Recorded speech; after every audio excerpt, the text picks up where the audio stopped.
All right, so with that, I can take off my headphones and we can pretend like this was the beginning of the episode. It is the beginning of the episode. What are you talking about? Welcome to the beginning of the episode. Hello, everyone. Welcome to Generic Fantasy Setting, where the rules don't matter and the tech doesn't work. This is Season 2, Episode 13, and I have the joy of not having planned this episode at all, because this was planned by my good friend MacLeod, who donated $300 to the Extra Life charity in order to write this episode for me. So enjoy, and if anything goes wrong, it's not my fault. Oh no. Yeah, I'm afraid. All right.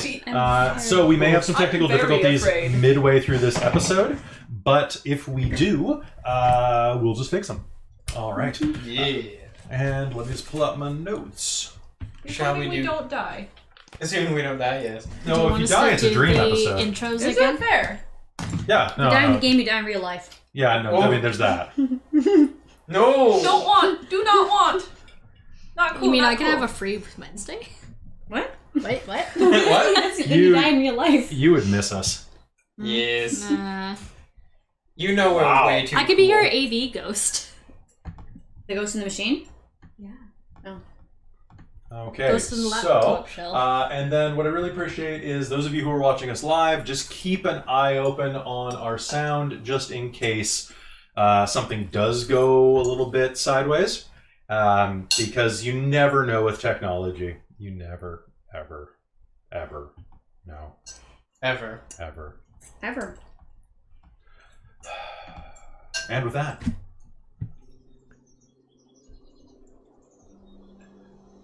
you make your way over the mountains, and as you do, you find yourself wandering for about a day and a half down a winding dirt road that takes you along the edge of a babbling brook, teeming with frogs, trying to get the last bit of glutting themselves before the winter chill sets in. One of the frogs, as you're walking by, looks up at you, and you would swear that this thing is 2 hand breadths wide at the shoulders. It's a big frog. Tasty frog. Almost as if it understands your words there, Mars. It leaps into the stream and begins to that. Okay. Jeez. When I say hand breaths, I mean thumb to pinky, thumb to pinky. Mm-hmm. So this is how you measure with hands. So, or you can do it like this, which is a horse's this many hands tall. Yeah, I knew that one. That's what I'm used to. The frog swims away from you. And you can hear Cadamus, the dwarf who's accompanying you on your adventure, grumble. There would have been some good food.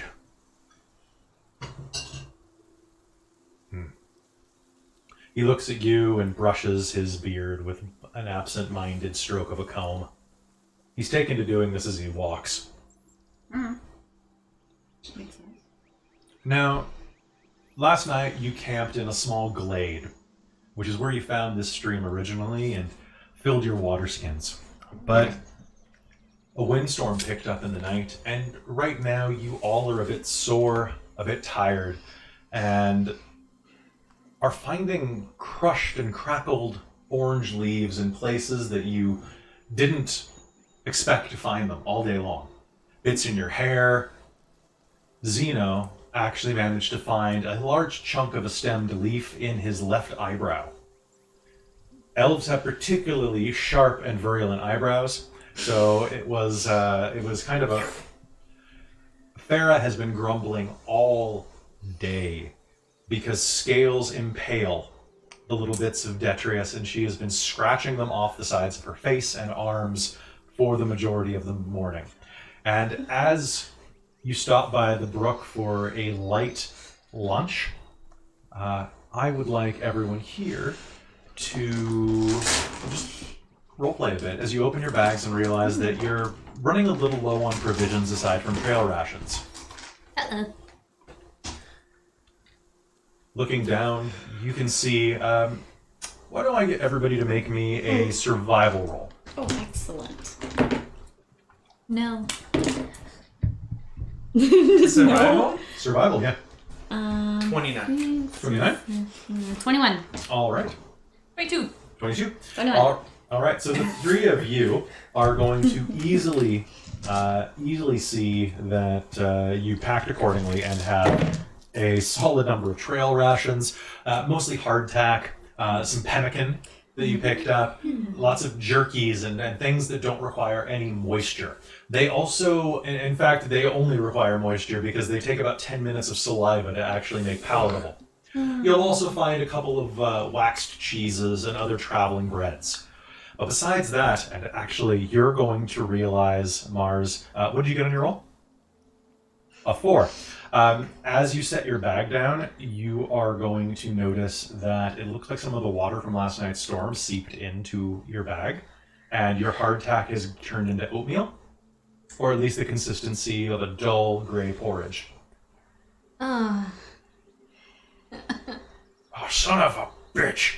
From across the glen, you can hear that Cadamus has had about the same luck. My sack's all moldy.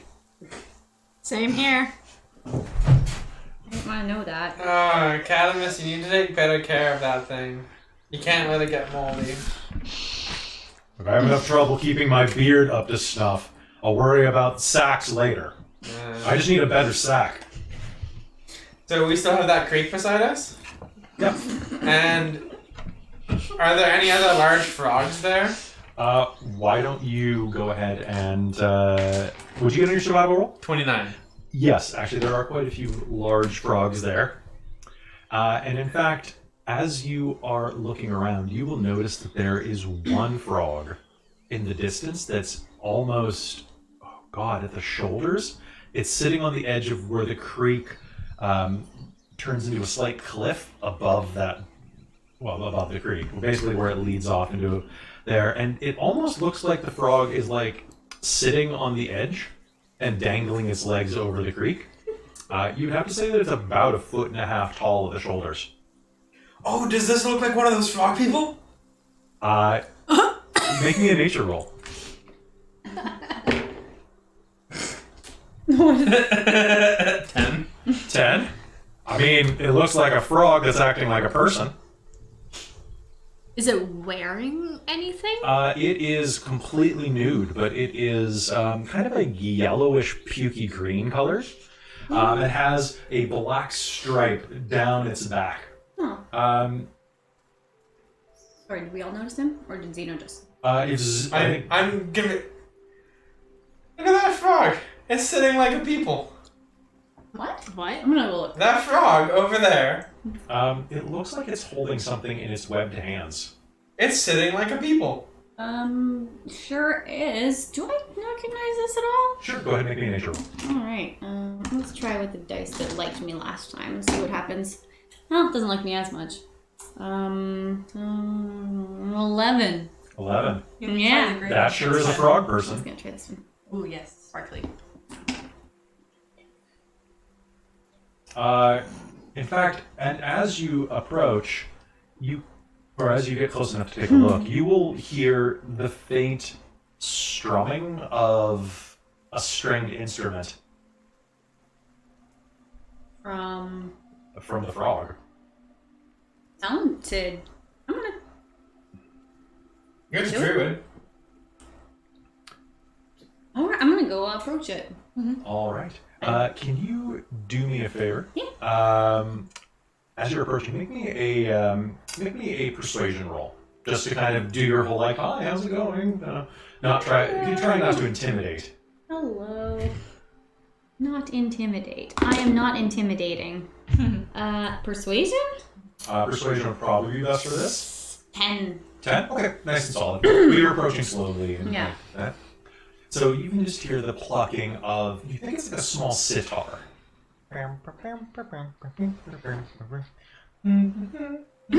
Hello? Hello?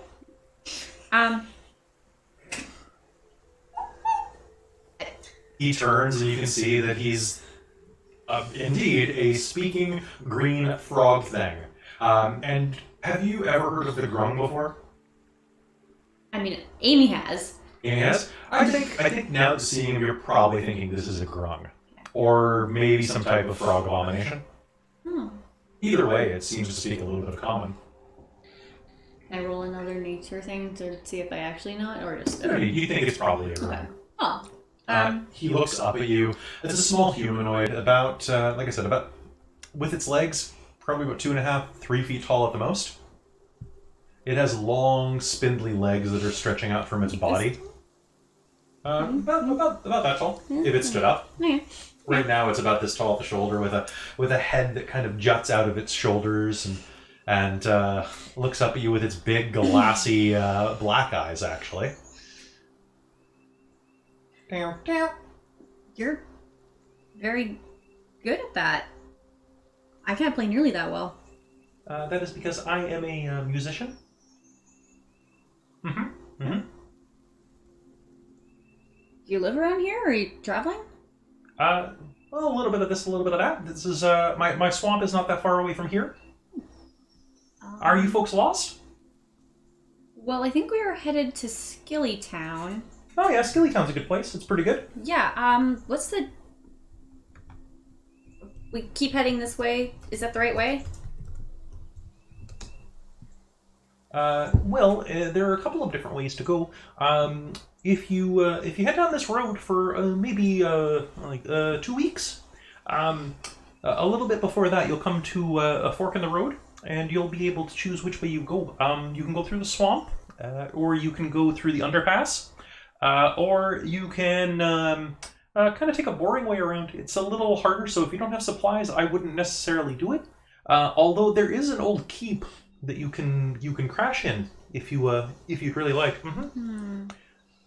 And with the storms that are coming, you folks aren't from around here, are you? No. Oh, Definitely not. okay. Well, in autumn, we are getting pretty close to the stormy season, which means there's going to be a lot of thunder and lightning coming through here. And as you move around, what you're going to want to do is stay away from the stormlands. Wait, where are those exactly? Don't worry, you'll see them. It's a big stretch of land that basically has a scientifically abnormal amount of lightning strikes. Huh. Did I lose you? Yeah, a little bit, but that's okay. I think I got the gist of it. So there's a underpass, there's a swamp, and then there's a long way around that's boring. Well, I mean, it's definitely the safest. But if you don't have any,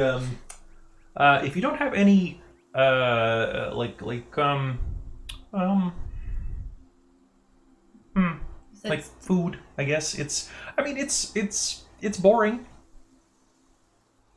So if we don't have, like, how are we doing for? I mean, some of us are doing fine for rations, but Oh yeah, rations are really good. I would avoid doing any frog fishing here, though. I will keep that in mind. I wasn't planning on any. Oh, okay. Because there are some juicy morsels here, but all of you are a little pink. A little too pink to eat any of the frogs here. I mean, you're a little bit green, so you're not all bad. But Thank you. that's okay. I understand. It's not easy. What I was going to say is that there's these frogs have a particular amount of toxicity that is usually not good for you skinny folk. The folks with the skin. Most folks have skin. I mean, I've got more of a slimy, webby coating, but yes. Mm-hmm. Oh, okay. Gotcha. You pink folk. Yeah. Pinkies. That's a first. Huh, hadn't heard that one before. It's like the pink orcs are porks. That sounds racist. Did I you know. say that in character? I think she did actually. That because sounds like a need that in Mars character. thing. Is that a No. Mars thing? No, I went like this. No, Yeah. it was referenced in another game I was in once, and the characters were being racist, like xenophobic in game, and that's what it came up The as. forks. Orcs. Yikes. Fair enough. Yeah, all human group, and it was just like, yeah, very xenophobic outside the castle. Well, if you need some supplies, there's actually an inn not that far away. Usually they're pretty good. I sell a lot of fish to them from time to time. What's it called? It's S&S. S and S? S&S. S and S? Yeah, it's named after the proprietors. It's a nice little inn. Big common room. You know, nice place to sleep. Huh. That's good. And they're pretty reasonably priced as well. That's very good, information. Thank you. Hey, from across the picnic area, you hear Farah say, "Did he say inn? Yeah, We're going to an inn. yeah. That's I probably. I need a bath, and I need a bed. We're going to an inn." Okay. Yeah, sure thing we are, princess. Did you just... What? What? Guys, really. You're literally made of gold, aren't you, a princess? Ladies, you're both pretty. Damn straight. Would know. He's seen both of them. Oh, yeah. Yeah, he's seen both of them. It's true. All right, and with that, I wish you a good day. Just follow the road if you're trying to make it to that inn, Okay. and they'll be happy to take you. Okay. Okay. Awesome. Excellent. Thank you. Oh, don't worry. If you're wondering if you're going the right way, they have a very manicured garden outside, so you'll know when you see it. Okay. Okay. Awesome. I guess we'll get We'll going. head to the inn. Yeah. Actually, can you do me a favor? Well, yeah. What? Can you? I just left my hat over there on that stump. Can you hand that to me? And if you look, you'll see that there is an old straw hat just sitting on a stump nearby. Oh. Yeah. Sure. She'll hand it over. Put it on his head and start playing his sitar or his cistern. I think it's actually called cistern. The turn. Saturn. Yeah, start playing his instrument again. Not a cistern. No, Exactly. that's what I was making sure. I'm like, it's not that one. Why are there so many songs about dragons? And what's in their bellies? Anyway, so with that, he'll just start singing a song back. Actually, it sounds a little, it's whatever normal language he must speak. It's far more croaky. And, Does it sound halfway decent? well, let's find out. He's got a plus. It sounds passable. You know what? He has advantage on this. He's next to water. 22. I will drop a couple coins next to him on the way by. You play lovely. Have a drink with me. Well, lady. Oh, What was yeah. your I name? would have. Greg. Good to meet you, Craig. Greg. Greg The Grum. Egg the the Grum. Grum. Fantastic. And you are? Zeno. Yeah. That sounds good. Yeah, Tia would have definitely given him some coins just because thank you for directions and information. Hey, not a problem at all. Y'all steer clear of the swamp, at least up there, unless you are willing to pay a toll.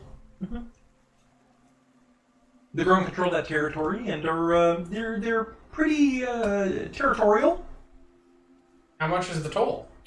Honestly, depends on how much they like your faces. That's fair. Ooh. Judging by how much, what I think probably it'll be a couple hundred gold to pass, probably. Especially because you all look fancy. Oh. No, let's Yeah. not go that way. I mean, you could try to sneak through, but wouldn't recommend it. No, it's... You can't really sneak from the stuff clatter, clatter, clatter. That's true. Well, because you paid for the extra tourism package, I just want to let you know that taking the underpass is probably a good way. But this time of year, it'll keep you out of the storms. But they're a special group down there.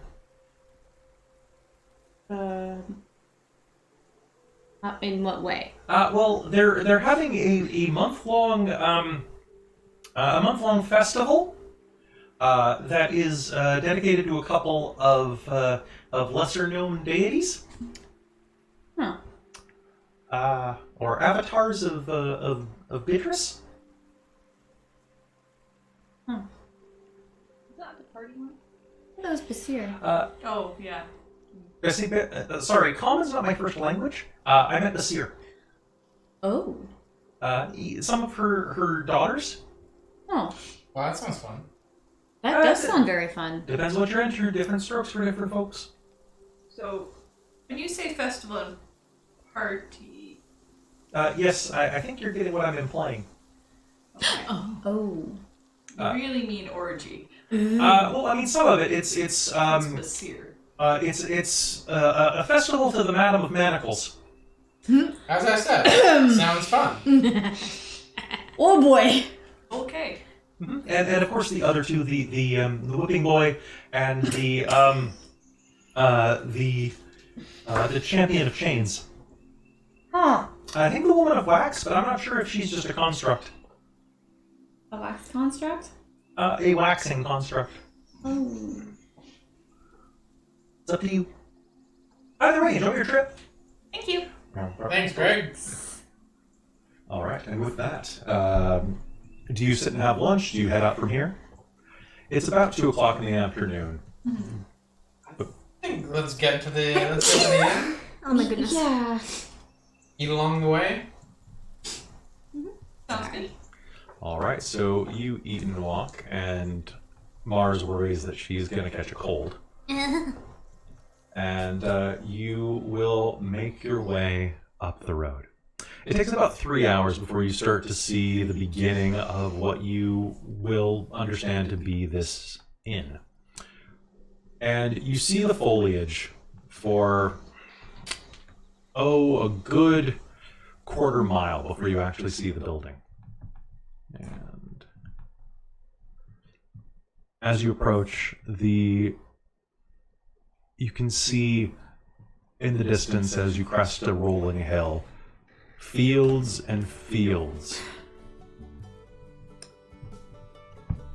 of well-manicured, well-groomed pumpkin fields and other vegetables and fruits. You can see a large apple tree looming, encrusted underneath it. You will see a 3-story building with smoke rolling out of its chimney as dusk begins to crest across the land. You can also see zucchini piping out of the vegetable garden, some of it almost as big as Cadmus's forearms. That's a good zucchini. And all around the property you can see that it's fenced off, not with wood, but with a thick trellis rosebush of the most beautiful dark purple, almost black roses. Oh. Pretty. What? What? I just find the sheer number of references hilarious. Mm-hmm. All right, so we'll discuss that after game. All right, with that, you see the inn tucked underneath that apple tree. It's such a homey, cute little building. And you can see that there are a couple of halflings, at least they look like halflings from this distance, standing out front, smoking on pipes that are almost 3 feet long. You can see that this place is alive with energy and life. You approach? Yeah. Great. And as you approach, you can hear the sound of a sign that says S and S, swaying in the breeze on a pair of rungs that probably should be oiled a little.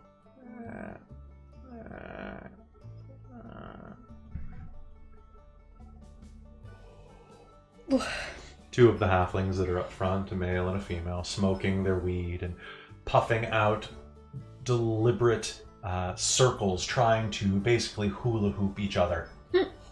As you pass, will nod to you. Evening. Evening. Hello. Hello. Do you head inside? Yeah. The front door opens, and you are greeted to the sights and smells of a bustling inn.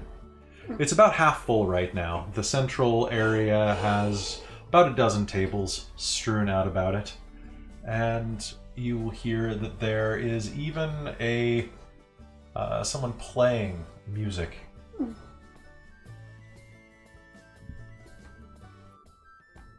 And as you go in through the front door, the room is quite large, this main area, and you can see that there's a stairwell leading up to a higher floor. The ceiling here is quite tall, and enough that you could probably stand on each other's shoulders without reaching it, about 15 feet tall. Oh, wow. And there are broad beams where little lights and those rose vines are actually swirling around the woodwork. Oh. And behind the counter, you see a tremendously large woman standing. You almost think she's a half-orc for a moment. She's standing about, close to 7 feet tall. Like 6.5, 7 feet tall, bent over, working one of the stoves that is jutting out. You can see that there's a back kitchen behind, a swinging door, and you will... Happy birthday. Thank you. And you will see that she is working rather expeditiously. She glances over her shoulder and smiles at you, looking like the type of woman who glows from, not from physical beauty, but from an internal joy of pleasing others. And just...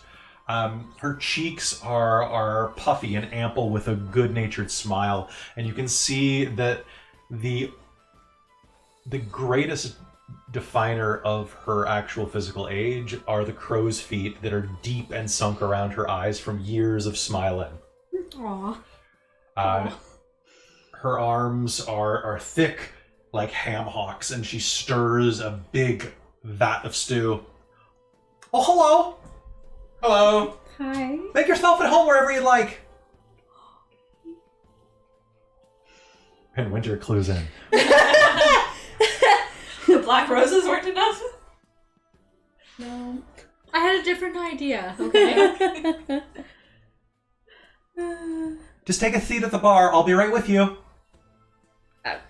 Yep. Okay. I'll go sit down. Yep. Gonna go sit down.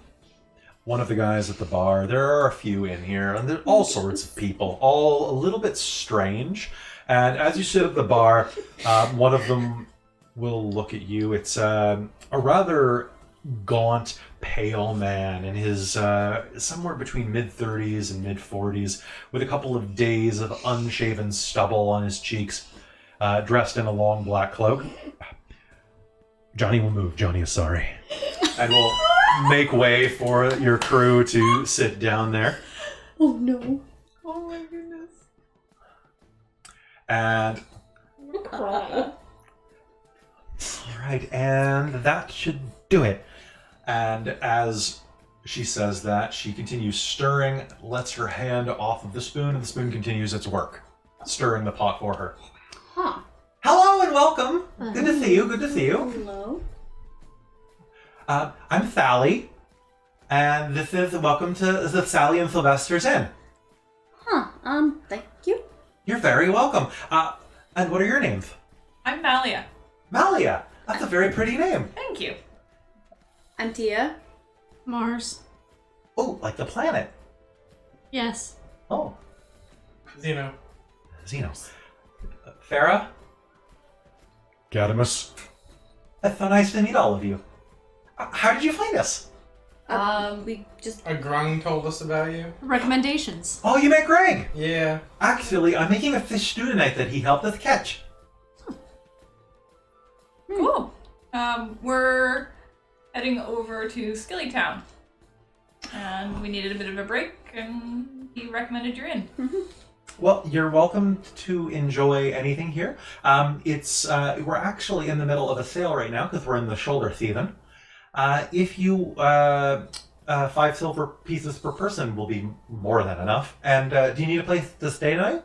You guys want to stay, or We can set off tomorrow. I think Farrah wanted a bath in the Right. day. Yeah. Yes. I can definitely make sure there's a bath going. So we have a bunch of places for beds in the attic. It's not perfect, but we can pull some mats out for you. Not it's just a common room, That's fine. Okay. but it's right above the hearth, so it's very warm. Ooh. That's nice. Sounds great. But first, I thought you might want some of these. And she'll reach behind the counter and pull out a set of half a dozen apple turnovers. And put them on little dainty plates of all different variety. Some of them like almost a strange pattern of blue porcelain. Some of them seeming made of a material that you've never seen before, very light and flexible, but it seems very durable when you touch it. Are these enchanted? No, they're plastic. What? It's a special material from a far off land. Yeah. Oh. Yes, it's magic. Wow. It's like licks it. It doesn't really taste like much of anything. But it doesn't feel like glass either. No, that's what I was wondering. Or if it was clay. enchanted, but it's not like. It's not metal. It's not. And it's light. It's varying. Wow. Huh. How much do we owe you for Uh, bed and food tonight? 3 gold pieces for the lot of you. Wow, thank you. Okay. That is affordable. Sure. Well, I do appreciate if you stay over for the night. I appreciate if you cleaned up after yourselves in the morning. No, of course. Okay. That's fair. Here, I'll pass over the 3 gold. Thank you very much. Yeah. All right, and real quick, I just want to check in with you guys since you know this character fairly well. Is there any way I should adjust the voice at all? What references am I missing here? You left that game way early. Changeling. Oh. These are This is characters Hal's character? from the Changeling, the Lost Alert that we were in. Okay. And Johnny was James's character. Okay. And I'm trying to viciously remember everybody's characters that weren't sucked into the hedge. Yeah, I mean, Sally's voice was always... It's a little too squeaky for me to do Yeah, really exactly. well, but like it's a much more higher pitched, but fairly deep feminine voice with a significant lisp. Mm-hmm. Mm-hmm. No, it's great. It's Surprise! And as you're sitting at the bar, you will hear and a cat will rub up against your ankles, Malia, and will continue down the row, and it looks up at you, Mars, Oh no. locks eyes with you for a moment, and then silently moves past you and rubs up against everybody else. I will reach down and...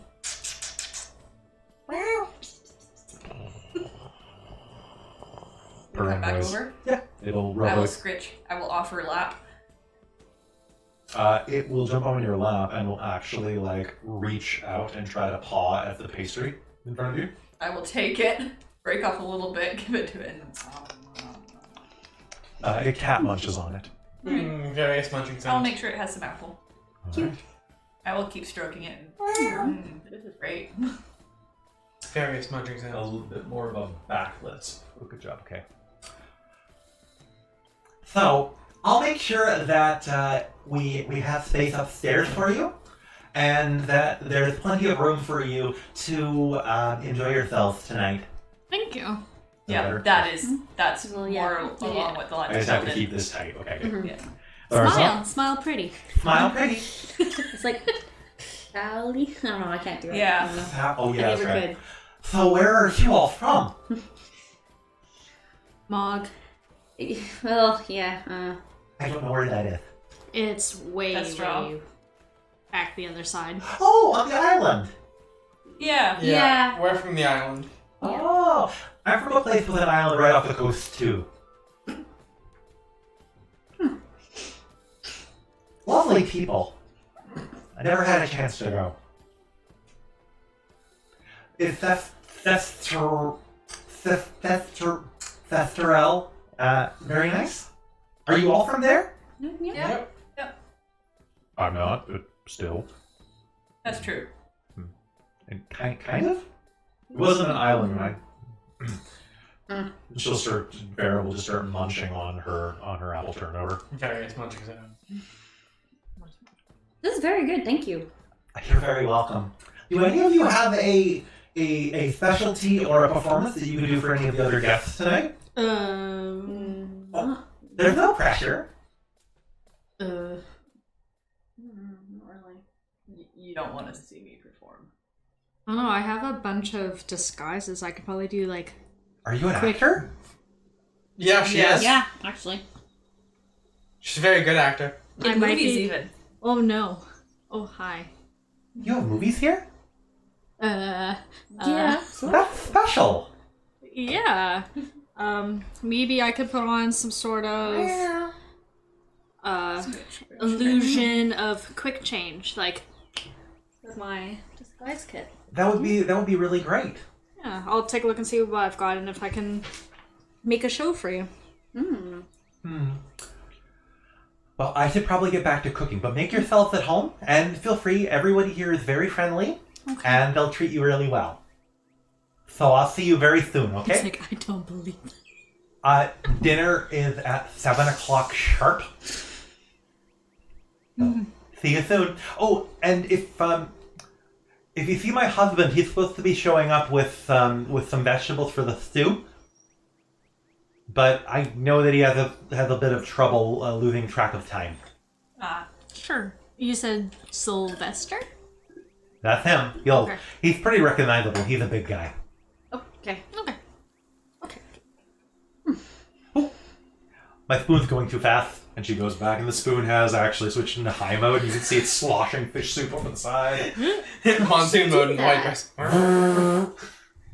Basically. Fascinating. Fish stew, huh? Apparently. Sounds good. I don't trust anything that comes out of the ocean generally, but Really? I didn't grow up near one. Okay. Yeah, Benedict. that'll do it. But again, I've heard that people around here have problems with people who eat tunnel grubs and other insects. See, I like fish. Fish is great. Food is food. They're basically ocean insects. I don't like bugs. No, they're Have not. you ever had a good cricket? You know what? Oh, I can't say I've ever tried. Yeah, sure. You're missing out.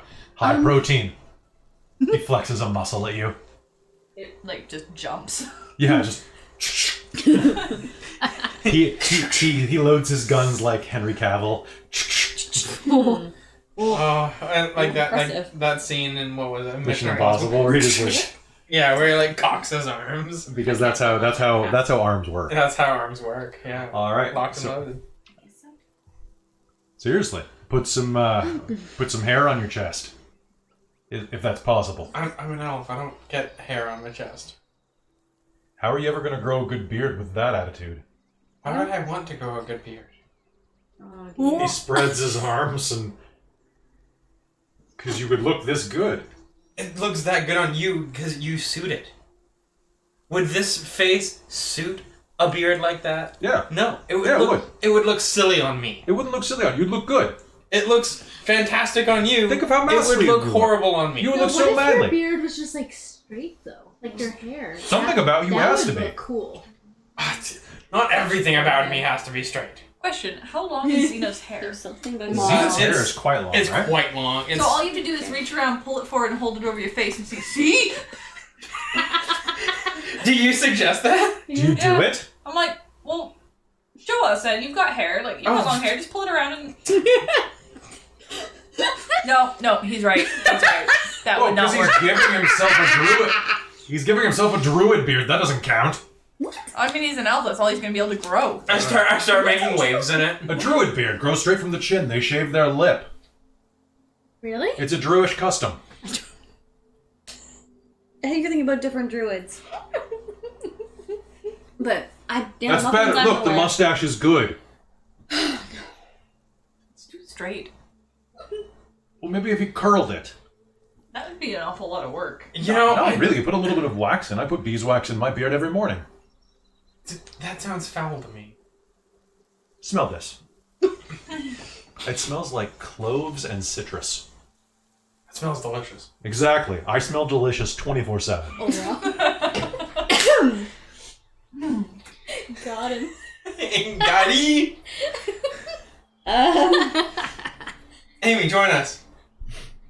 No. Mario once, try looks it. slightly intrigued No. at the idea of it smelling like clothes and Maybe he'll citrus. get you one day. They'll like he can literally hand you his beard. It's 2 feet long. Chill. How have we not noticed Actually, this it's before? not quite that long. It's about it's a mid chest, so he can definitely like tilt it up at you. How did we not notice Nice. this at all this entire He time could do we've the been beard traveling? tuck.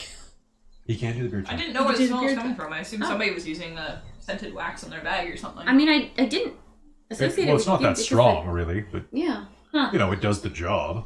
I'm used to I ran out of all Also- my nice scented stuff a long time ago. males in my area used Hmm. pine and So scents and Farrah. stuff like that. That Well, was they're what was talking about popular. beards. Do you want to I go just have your assumed it was bath? one of your fancy rich What? like person. Oh, they're talking about things. beards. Do you want to have your A bath? while ago, though. Yeah, I ran out of all my fancy rich elf stuff. So as you a while turn ago. over to Farah, Mars, you're going to notice that Zeno's apple pastry has gone missing. And what? Oh, bath sounds great. Bath sounds great. Bath sounds great. I'll turn to Farrah with my hair still like this, like. Okay, 1 second, please. She should please don't. So she starts laughing, and you are sprayed with wet crumbs. Oh yuck! In your hair. Not in my beard! Not in my beard! I got food in my beard! Ew. All right, and she falls off the stool with a nat 1 on her. Whereas Mally is just sitting here calmly eating her turnover, feeding some to the cat, stroking the cat. Children, am I right? Yeah. And then Don't turn evil, please. There's just something about the sitting with the cat and the. It's fine. Never mind. She will give you her best evil. Ooh, there, yeah, that's perfect. Yeah, that's There. good. I fixed it by shuffling something. Oh, thank you. I didn't want to say anything, but every time I leaned, I got cut Shuffle, off. shuffle. Also, I know. Kelly, don't lean forward too much because it's your forehead's vanishing. Oh, cloaking! I figured I should warn you. Yeah, I know. Also, my shirt's actually pink, not red. Oh. But that's lighting for you. All right, and with that, what do you guys do for the rest of the afternoon? How does it? Early evening. I just kind of like walk around and then like I go through my stuff and see if there is enough that I could do a quick change show. Like, Yeah, you have a full disguise kit. You probably could do a little bit of a performance. Quick change Yeah. chameleon. yeah. I mean, I've always Aren't you wanted to still- actually do that like IRL because those are aren't you so still cool. wearing your robe? That would alone be a cool thing, just to be like, for it! It's a strip show. I mean, It's the Well- opposite because you're putting more clothes. Yeah, it's not a strip show if you end up with more clothing than you started with. Well, maybe I could also like if I could just scope out and make sure at least there's no children around, then maybe we'll see. there are no. Well, actually, looking around, you can see that there are no children around. However, there is definitely one person that kind of makes you think of a child as you glance over. It is a small girl with long black hair kind of cascading down the back of the chair that she's sitting in. She looks to be somewhere between 13 and 20 in that weird amorphous heart-faced stage where none of the definition has started to set in on her face. You have no idea how old she is. She honestly is about the size of like a slightly too tall halfling. Is she reading or playing with cards? She is actually.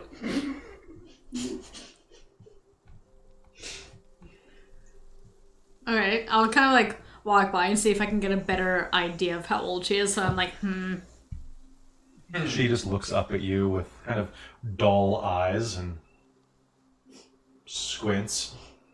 squint back. And then she goes back to playing with her cards. What are her cards like? It looks like some type of divination deck. I don't think I've ever seen this before. She shrugs. Is it a game? She shakes her head no. Pauses. Nods. And then shrugs. Can you show me? She holds out her palm. Take one. No. She Snaps her fingers twice. Oh, I'll give her a gold. She does the turned up, well, shit face, and begins to start shuffling through her deck. Whose character is this supposed to be? Amy's. Oh my god, In okay. theory, or as a facet. Yeah. All This right. was the game that Amy did not speak the entire thing, pretty much. Yeah. She Yes, had like so- 4 sentences. Oh. She's already more expressive than I normally play her, so Well, she went through a lot of character development. yeah, she did. She got did. married. Yeah, she did. That was a thing. After only speaking 4 sentences. thunder. Yeah. But She was she hadn't even surprisingly spoken to the person expressive. she got married. She taps she taps the table 6 times and splays the card out in a crescent moon shape for you. What do I do? She holds up 6 fingers. Pick six. Okay. All right. The first card that you pull up has a grinning skeleton walking through a field of buried statues, all of them buried to their shoulders, the busts jutting out of the ground like tombstones. There are also broken hands and feet of these statues littering among this impromptu graveyard and a setting sun in the background. Strange text in a language that, an alphabet actually, that makes no sense to you, is written across the bottom, but it's fairly obvious this is a representation of death.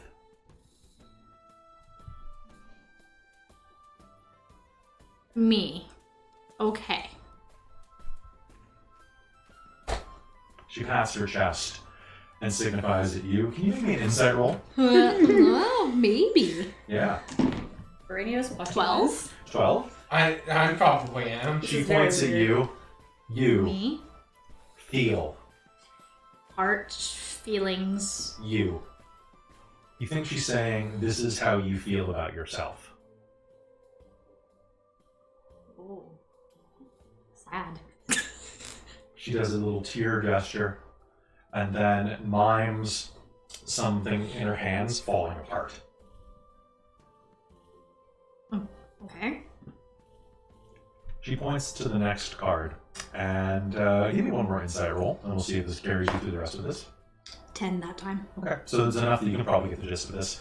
The next is a man who's standing over a ritual space, a sword and cup in front of him. He's wearing a crown of inspiration jutting out from his scalp like a sunrise on a banner.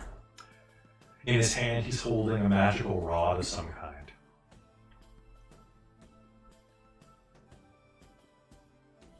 She points at you again, Me. and then reaches outward and pulls 2 hands toward herself, which in a very greedy gesture. What you want. What I want. Okay. She gestures around for a bit and shows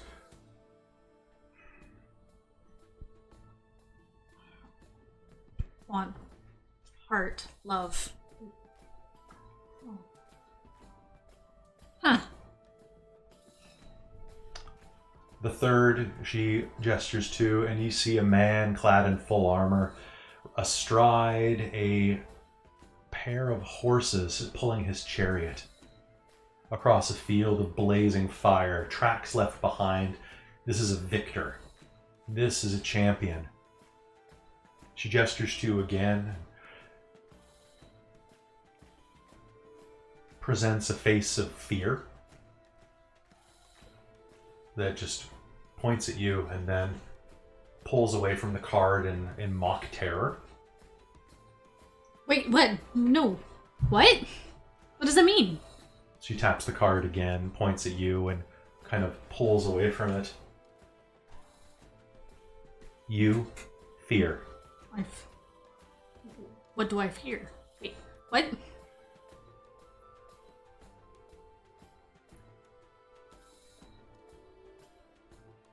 She pauses for a moment, trying to think of how to act out this stage of it. You fear, and then acts like dropping something. She mimes dropping something, things falling out of her hands. mistakes. Failure? Huh. And then that's it of her charades? Of this one, yeah. And does she continue, or does that seem like that's the end of that set? There are actually 3 more cards, which are much easier to determine. Okay, cool. The next Cool. is what looks like some type of druid or wizard, this long-robed figure holding a lantern atop a mountainside. She points at you and flexes her arm. And then points back at the card, denoting this probably is a strength or an advantage that you have. Oh, okay. She gestures at the card again. And then, quizzically, you don't understand this gesture, but she taps her wrist.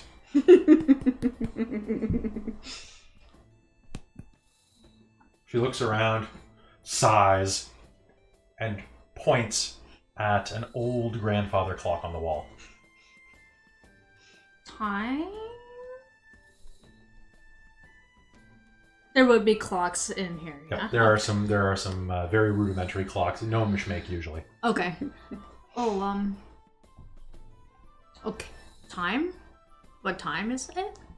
No, just time. Okay. Okay, so time. Okay.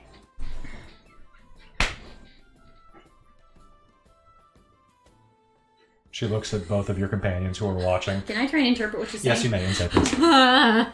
And that's 20. Well, Zeno, you're watching too? 12. Strength. I'm like, oh. Time is your strength? Time is my strength. She nods very, does that very mean? deeply. Well, I don't actually know what it means, but... Gestures to the next card.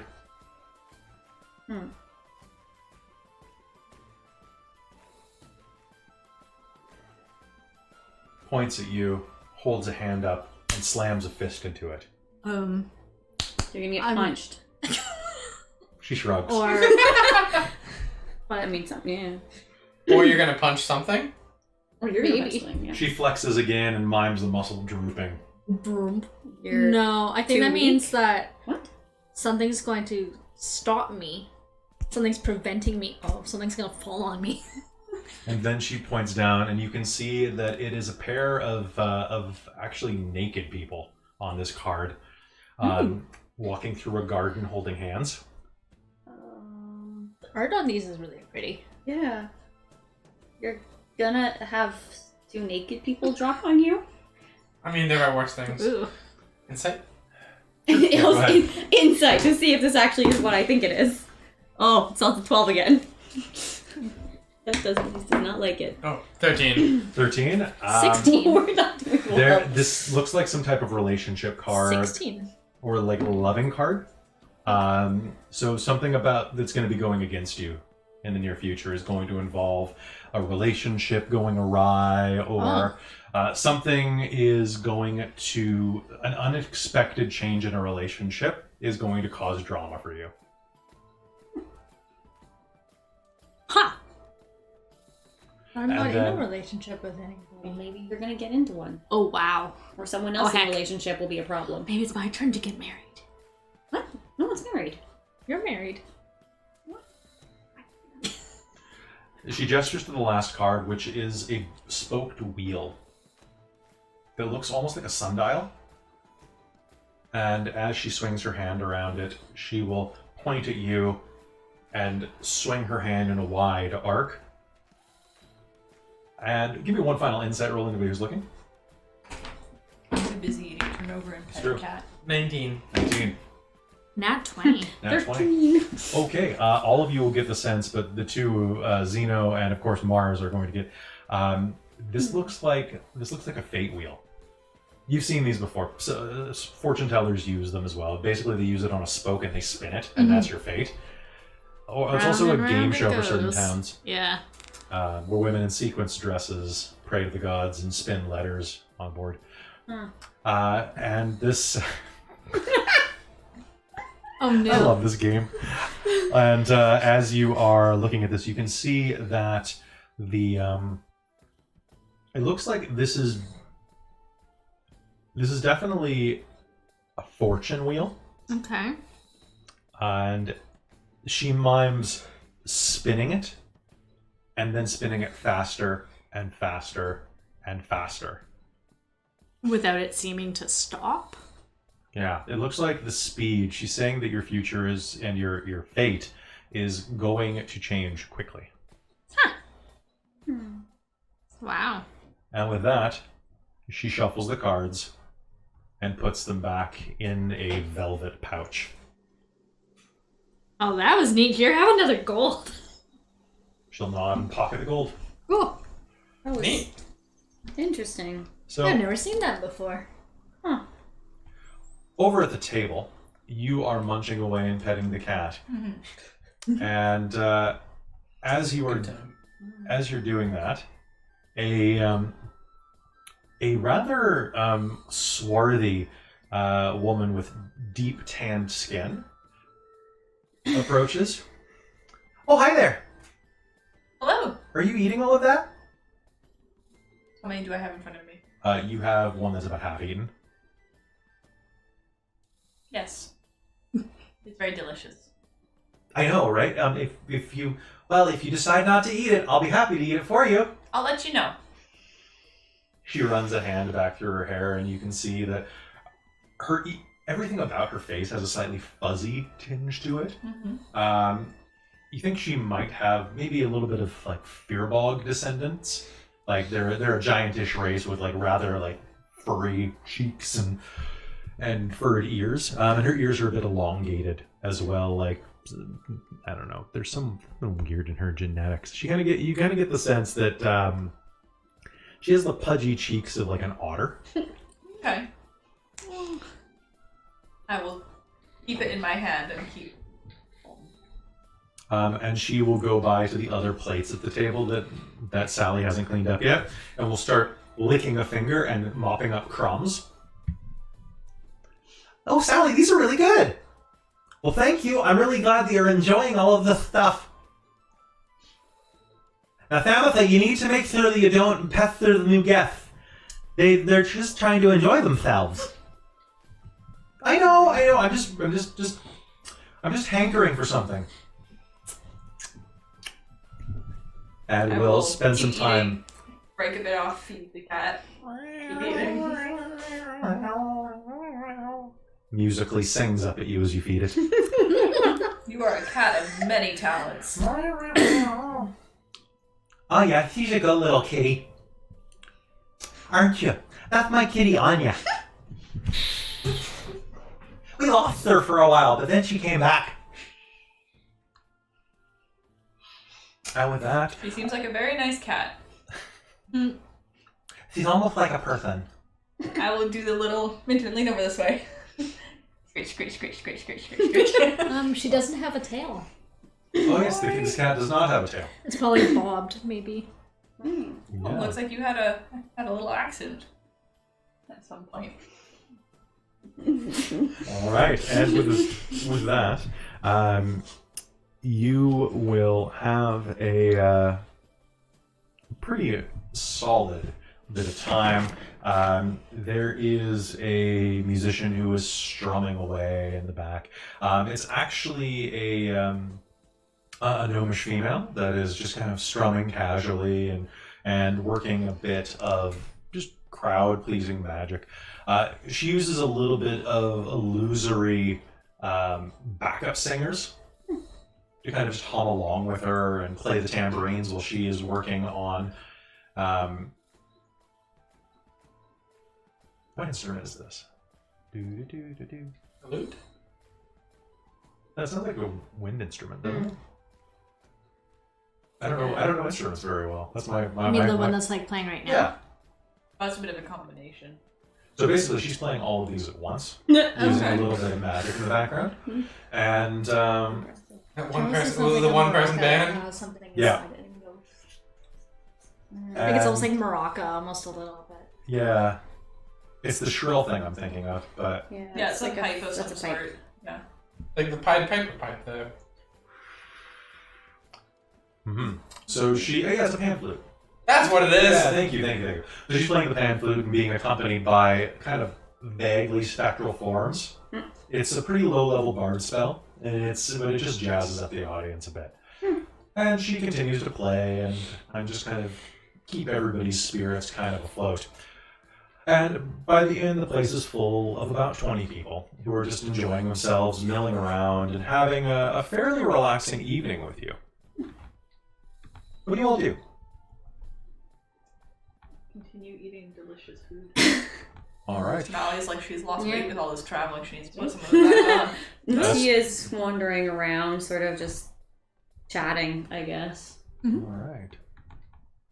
And as you're going around chatting, are you just chatting with each other, or is anything else? I will chat with anybody who comes and sits next to me at the bar.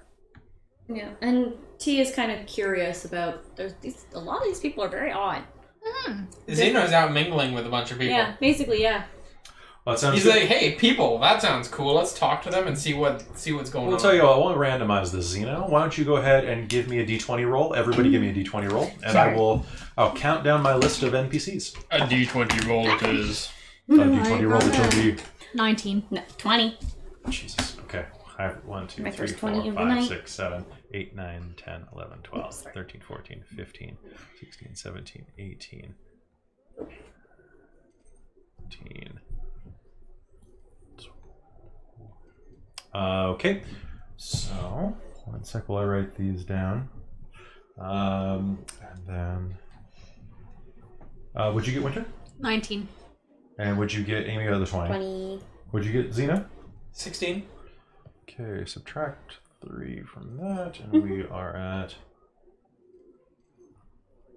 Mathematical NPCs. And... 3. That's way easier for me to count.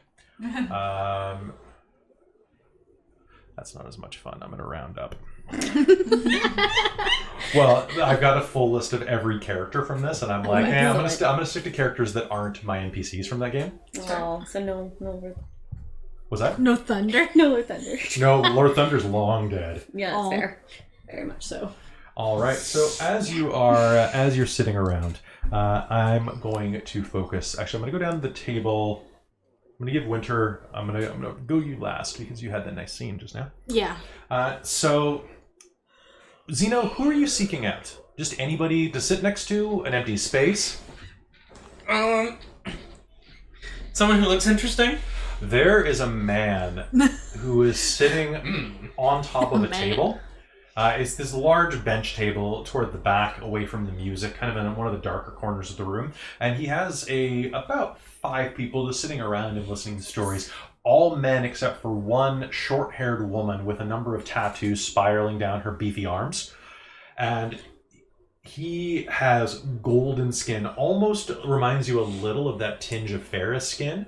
That beautiful, beautiful, like shade of like bronzy gold that you can only get from perfect tanning. And the man's face has that almost John Stamos level of handsome, dimpled chin. And as you approach, he'll lean over and say, "Oh, you have no idea.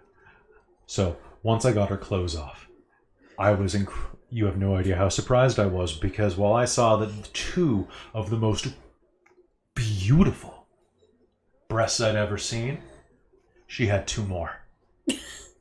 Oh, they were hidden, but I found them. They're underneath her corset, and that is why if you ever date a hybrid, you should always go for a cowgirl." Which, of course, is how we... Can I bring you any more soup? Cutting him off in the middle of it. Oh, yeah, some more fish soup would be really good, Sally. Thank I you. watched after like 3 episodes of Changelings. I don't know any of the That's characters. Chris's. That's blog. Oh my god, of course it is! Hey, you! Come on, join us. Join us. He gestures over toward you. Don't wander up. What's your name, handsome? Zeno. Liam. Nice to meet you. I remember Liam. Yeah, I remember Liam. I'm just gonna play Chris for a bit. Go on, come on, sit down, sit down. I'll sit down. What are you drinking? Here, and he'll pour you a glass before you can answer. Here, drink. Come on. Chug. That's how we do it. All right, another one. Let's do this. Of all the nights for Chris Chug. to not be watching. So where are you from? Of The all the nights island. for Chris not to be watching. Which island? I'm from an. Cool. You should tell him he should be watching. I'm from Thesteral. Ah, Thestorel. That's the one on the. I met a girl from Thestorel. Ooh. Ooh. I like your people. They've got good taste. Oh god. This is one of the few characters that I actually remember from Jane. I was only for like 3 episodes, but And then you got ate by wolves. then I got ate by wolves. But I Kid. Blog is my roommate, and so I heard the entire time about Liam. Yeah. The entire game worth I heard about Liam. Oh no. And so as you're sitting there, it's only a moment before in the background you can hear the sloshing of a new serving of fish stew coming up. And Sally will make her way over and slosh some soup in front of you in a bowl and refill everybody's from this giant drum of soup that she's carrying around with a pair of oven mitts. And that's some more soup for you, and some for you. Oh, now you don't listen to anything he says, okay, mister? I'll try not to. This one's a bit of a troublemaker. Oh, I can tell. She'll shoot a little bit of a sharpened look at him. Not this one. Ah, hey, I wasn't doing anything. I'm just enjoying soup and talking to friends. You're nailing it, Kelly. What do you mean, not this one? Blog.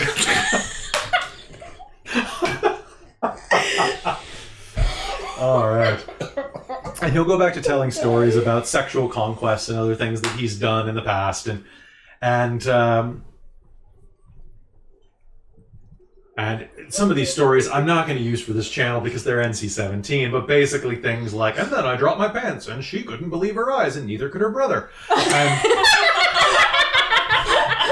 we had a bit of a family reunion, etc., etc., etc. Like very disturbing, like stories that you like. Basically, he's just relating things that he would have read on Pornhub. But you honestly get the sense that this guy has lived Pornhub. You don't even know what Pornhub is. He is Pornhub. He is Live. Pornhub. Wow. Oh my god. And he'll lean over and say, so, where are you headed after this? North. You're going to the underpass, aren't you?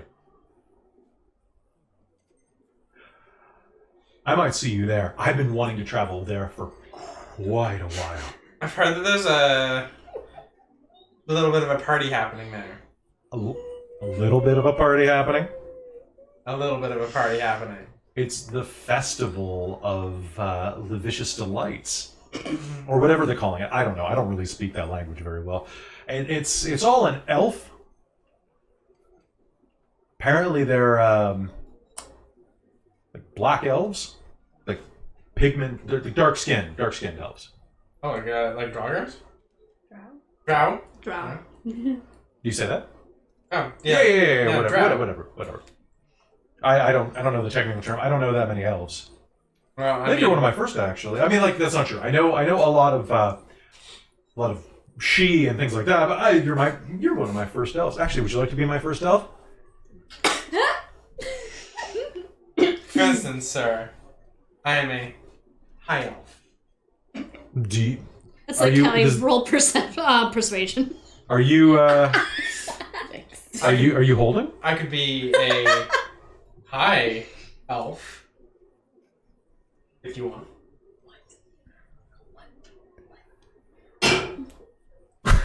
I don't even. All right. So you are holding. And with that, we're going to transition to another table. Jesus Christ. Log! So, Amy, He's not even watching. where is Tia headed? Just to have him tune in at 8:15. Tia's just. There's a lot of interesting folk around here. She's just gonna wander around and see who looks interesting. Honestly, it's a little overwhelming, the number of people here. Yeah. As you're looking around, though, you see that there's a woman sitting in the corner, very, very small. Honestly, you think that this is probably a halfling, with curly brown hair cascading down her back that's almost a shade of black, incredibly dark brown. And she looks at you with a very meek expression. Her face is pale and very gaunt, and she's wearing dark, frilled clothing with a high neckline. What the rest of us would recognize as like a Victorian outfit, but for this, maybe not quite as much. And she is writing in a huge tome. Like, in her hands, it looks tremendous. In your hands, it would look fairly average. With a strange quill. She looks up at you over a pair of square reading glasses. And you realize that when she does, you can't tell how old she is. Depending on the angle, she looks in her 60s, or maybe in her 30s. Oh, weird. That's a range. Mm-hmm. Yes, and depending on the light, it's almost like the shadows eat away at the wrinkles. Huh. Maybe she's born with it. Maybe it's the hedge. Oh my goodness. What are you looking at? She looks up at you and casts a furtive brow at you and mutters that. What are you looking at? You? I noticed that. I noticed you noticing me. I'm curious about what your interesting looking quill. It's a pen. What now? A pen. She holds it up, and it makes this weird, like, clack noise. Weird. It's a mechanical pen. I forgot that we're here in the Dark Ages. I mean, it is nighttime. Thanks for reminding me. Don't freak the norms. Okay. So... What? So you're green. Yes. Are you an Urukai or... I'm not familiar with that term. an orc person? Partially. Yeah, great. I found the Tolkien.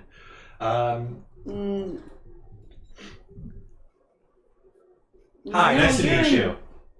Lenore. We'll shake hands. Wow, you got a meaty paw here.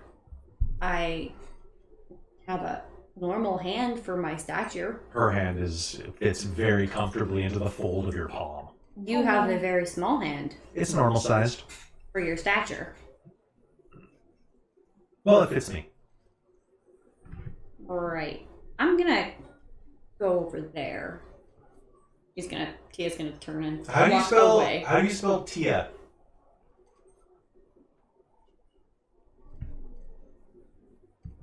I don't know your alphabet.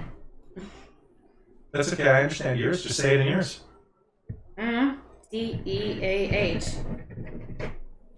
What was your last name? I didn't tell you. I know, but you're going to now. Oh, Armstrong. That was easy. And she'll scratch it down. Thank you, Tia Armstrong. You're an odd one. She own you now? Everyone's odd here. All right, and as you walk around, you'll see that there is a lanky, muscular man with actually his legs seem pretty short compared to the rest of his body, but a very, very long torso. Handsome in an athlete kind of way, like not particularly noteworthy in his face shape or anything like that, but that hey, I do a lot of exercise and sports kind of good looking, like that kind of vibe from someone who's just very fit. And he is walking, looks like in from the front door. His hair is slicked back. He looks like he's just coming out of the rain.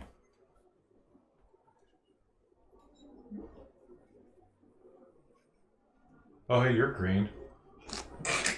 I mean, yeah. That's okay, I'm a little blue. Oh, you're... He'll run hand through his hair and like bits of water will just seep out of it. He's not actually blue, is he? There's a slight bluish tinge to him. He looks like he might be cold. Then again, he might have some like elven heritage. Like sea elves have a slightly bluish tinge to their skin. Yeah. Kinda. He'll shake a bit. Whew, it's cold out there. You seem a little confused. I just had an interesting encounter with that person in the corner there. Yeah, don't give her anything. She not really that cool. I don't think I gave her anything. Cool. Is Sally serving beer yet? And he'll walk over to the bar. I've got some apricot brandy here ready for you. Well, that sounds good. All right, enjoy, King Kyle. And he'll start drinking. Yeah. Oh, of course, dear. Thank you. That looks lovely. And it is. Yay. It looks like it's fresh made, but still has a strong kick to it. Yes, it's. I was just trying to think, who the hell? Try role-playing Kyle. It's more of a stand and loom type of thing. It's hard to play him. Harry. The water elemental. And I forgot what. Very different from the other water elemental that we it's just true. met. It's Very different. They're very different. Way less sexy. So as you are walking around Malia, Malia, what are you doing besides maybe drinking with Cadamus? I'm sitting at the bar, Just eating drinking? delicious food and more turnovers while drinking and petting a cat if it's still there. Cadamus is just sitting next to you drinking because, dwarves drink together. It's a nice thing to do. Yeah. Suddenly, I will happily chat with anybody who sits down next to me. someone Or is going Sally. to reach between you and tap the bar. Sally! I'd really love it if I could get a shot of whatever he's having. Oh my god, you two are so cute! A rather androgynous individual that it's kind of hard to tell. High cheekbones, very beautiful skin, and slightly dark hair that's tinged like a flamey red, kind of up in a coif. Is going to look through you, put a hand on both of your arms. Oh my god, you two are so... Ooh, you're really strong. Ooh, you're really strong. You're both really strong. Yes.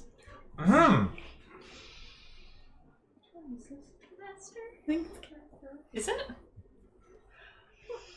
This person is dressed impeccably in very tight clothing. It looks like some type of canvas slacks with rips on the knees, as well as a long flowing coat and a plunging Your voice should have neckline told me. that shows that it's probably a masculine shape. But honestly, when you're this kind of perfectly waifish, who knows? Who knows this person? Aside from they move slightly flickeringly, very much like in a Hiddlestonian way. Hiddlestonian. Thank you. Pull up a seat and grab a drink. Oh, I don't mind if I do. They'll sit on the bar next to you. Actually, will hike their pants up a little bit and hop onto the bar instead of the stool. Ooh, good kitty, good kitty. Thank you for that. I needed that. So how long have you two been together? We've been traveling together for a few About a month? What? Traveling. That's what she asked. We've been traveling for about a month. She? Okay. They'll cross their legs. Sally, I need my drink. I need my drink, Sally. So, what's your name? It's coming right away. Me? I'm Castor. Nice to meet you, Castor. I'm Malia. The drink will slide across the bar. Sunsworn. Ah, good man. And you are? Taken.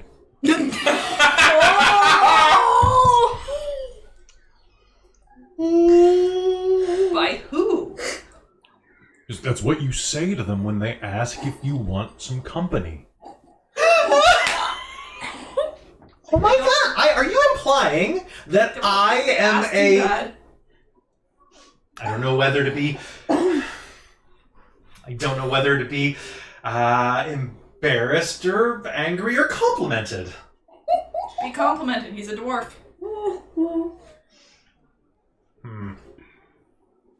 Honey, you can handle me anyway. And we'll go back to drinking. I really like your hair. It's really pretty. Thank you. It's so fiery. I like that. I'm a bit fiery myself. I noticed. Oh. Winter's dying over here. Am I getting it right? You're doing a fantastic impression of Patty. Thank you. So that's another person we have to tell to go watch this. That's true. You should just post it on the Maybe. Black Rose page. Have you thought about doing any streaks or anything like that? You would look so good with some streaks in your hair. No, I hadn't thought. That's more of Mars's thing. I'll Who? put her out. Ooh, Demon Girl. She's kind of spooky. Not as spooky as the person she's talking to. And though. adventurous. Uh-oh. Ooh. Oh, no. Meanwhile, across the bar, you will see that Mars has. You're just looking for people to talk to, for the most part. I was kind of just on my own to the side of the table going through my kit and being like, what pieces of clothing could go from one to another. And like, I'm planning out the show. Suddenly, there's going to be a person with a thick cotton shirt that extends into a hood. Her face is framed by drooping bangs and kind of hair that hugs her chin like a parenthetical, just tight in, so you can only see like a keyhole shape of her face. And she'll scoot up next to you silently and almost wordlessly, and will kind of look down and with a barest voice, "What's that?" And she'll point over at some of your kit. "That looks really interesting." This is just some stuff I've gathered over the last few months of traveling. I'm trying to put together a bit of a show for tonight. Are those horns real? Hmm? Your horns, are they real? Yeah. My brother said that they weren't. He doesn't believe in things like that, though. Well, I'm here, aren't I? That's really interesting. Yeah. Who are you? What's your name? I go by Mars. Adelaide. Nice to meet you. Do you want to help me put something together? I'm a little lost. I've never done this before. Oh, I'm pretty good at disguising. That's what I'm doing. So, the idea is doing a rapid change. Oh, I have a friend who's really good at that. Do you want me to bring her over? Sure. Yeah, probably do it tonight, I think, as Sally's been a wonderful host. So, plus, maybe at the end I'll do a disappearing act. I do that too sometimes. It's fun, isn't it? She motions across the bar. You can see that this girl is moving with a bit of twitchiness to her motions. That there's something about her that kind of implies a history that may not be the most pleasant. She flinches from noises. She kind of curls in on herself whenever she talks. She doesn't seem very confident. And as she gestures across the bar, a girl gets up off of a nearby table who is quite a bit more confident. She is wearing a long, dark coat, as well as a black netted shirt and large, strange design boots with thin, corded laces all the way up into her knees. And she will climb over the chair in front of you and sit down. Hi. Hi.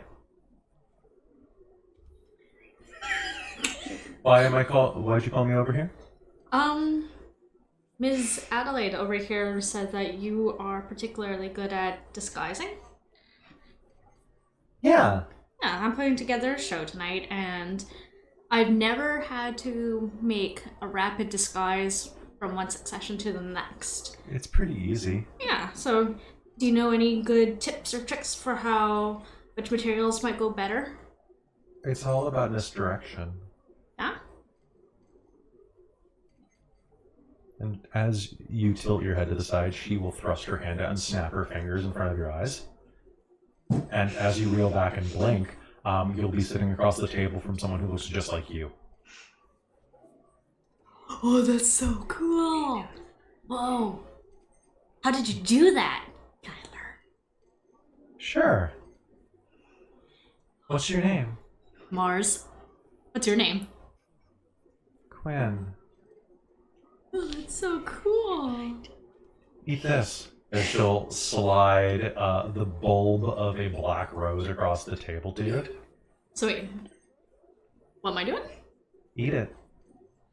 Eat a rose. Yeah.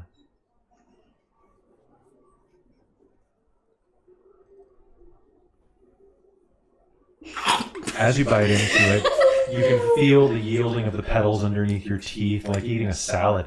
But it dribbles out this sickly sweet juice as you crush the petals between your teeth and grind them to a pulp. And it tastes kind of like a thick, pruny juice, but with high acid content. And as you roll it over your tongue, you'll feel as your teeth grind down something that was crawling around inside of the petals. I'll push it into my teeth so I can chew it more. Sure. You will grind down what feels like a series of bulbous... honestly, it makes you feel like you're eating a caterpillar. And as you swallow, the mash will slide down your throat. And as you look up, go ahead and make me a subterfuge roll. Pardon me, deception roll. Deception. Okay. I switched automatically to changeling mode. I was like, whoa. 26. 26. You will feel a shiver as if all of the hairs on your entire body decide to stand up in a wave and just do like the full sports stadium wave. And as you say, "Ooh, blah," you will hear someone else's voice come out of your mouth. And you are dressed in the same outfit, but your hands are they're not purple anymore. They're pale. Yeah. And peachy, like the girl in front of you, Quinn. There, now you've got it. I'll go find like a reflective surface of some sort. There's a mirror over the bar, and you will see that you're looking at Quinn's face. Oh, wow. Is that some sort of spell? Yeah, it's a glamour. A what? A spell. A spell. Okay. Cool. How long does it last for? For the night. Neat. It shouldn't happen when you wake up anymore. But until then, just focus on a face that you want to turn into, and that'll be what it is. Ooh. There's a sudden slam, and the front door boots open.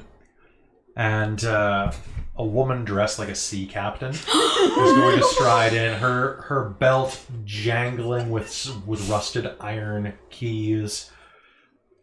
She'll shake off her hat, dribbling water onto the floor. Sally, I need a drink, and I need it 10 minutes ago. And she'll boot the chair aside and climb up at the bar. Coming right away. Did you see Sylvester while you were outside?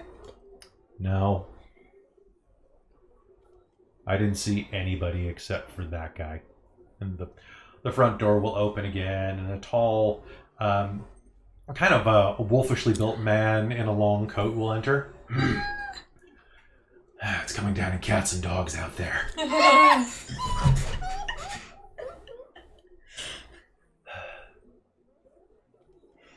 Oh no.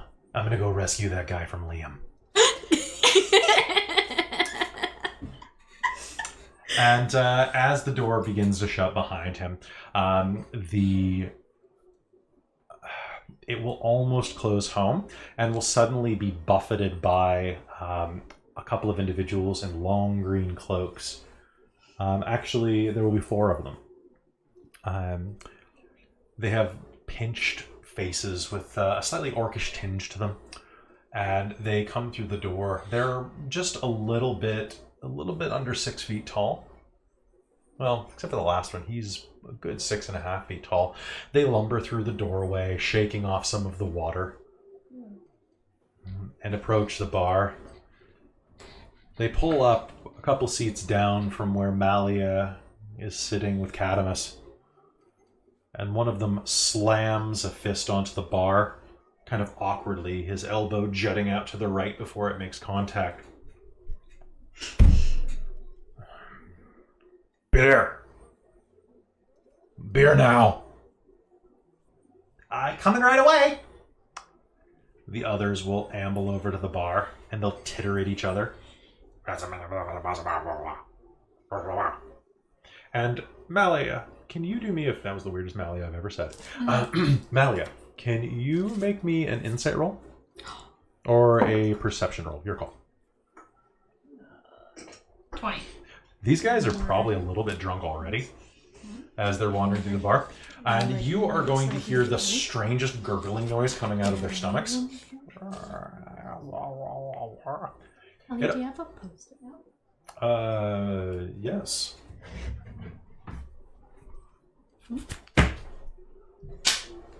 Nice. Yeah. This teamwork makes the dream work. Yes. And they will continue to just kind of... Here are two beers for you gentlemen each. Staying here is 5 silver for the night. But please enjoy any food or beverage on the house. We're trying to make sure we get through our stock before the winter begins. Thank you.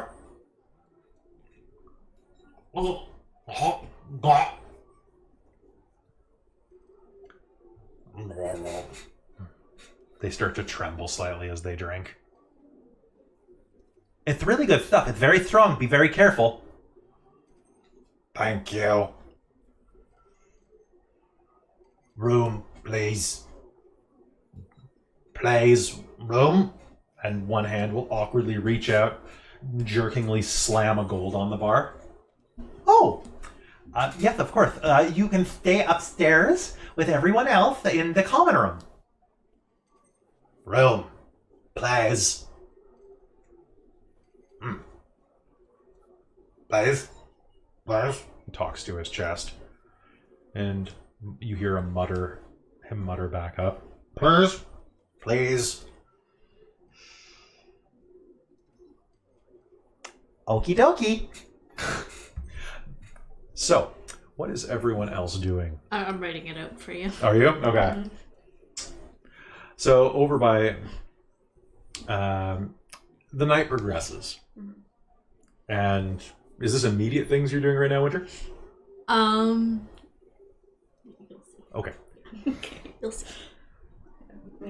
T is gonna go find anyone. That fellow who was here when we first came in still around? What's his face? Johnny? He's kind of hanging out in the back, kind of in the same table as Zeno. Anybody else Actually. interesting? Around?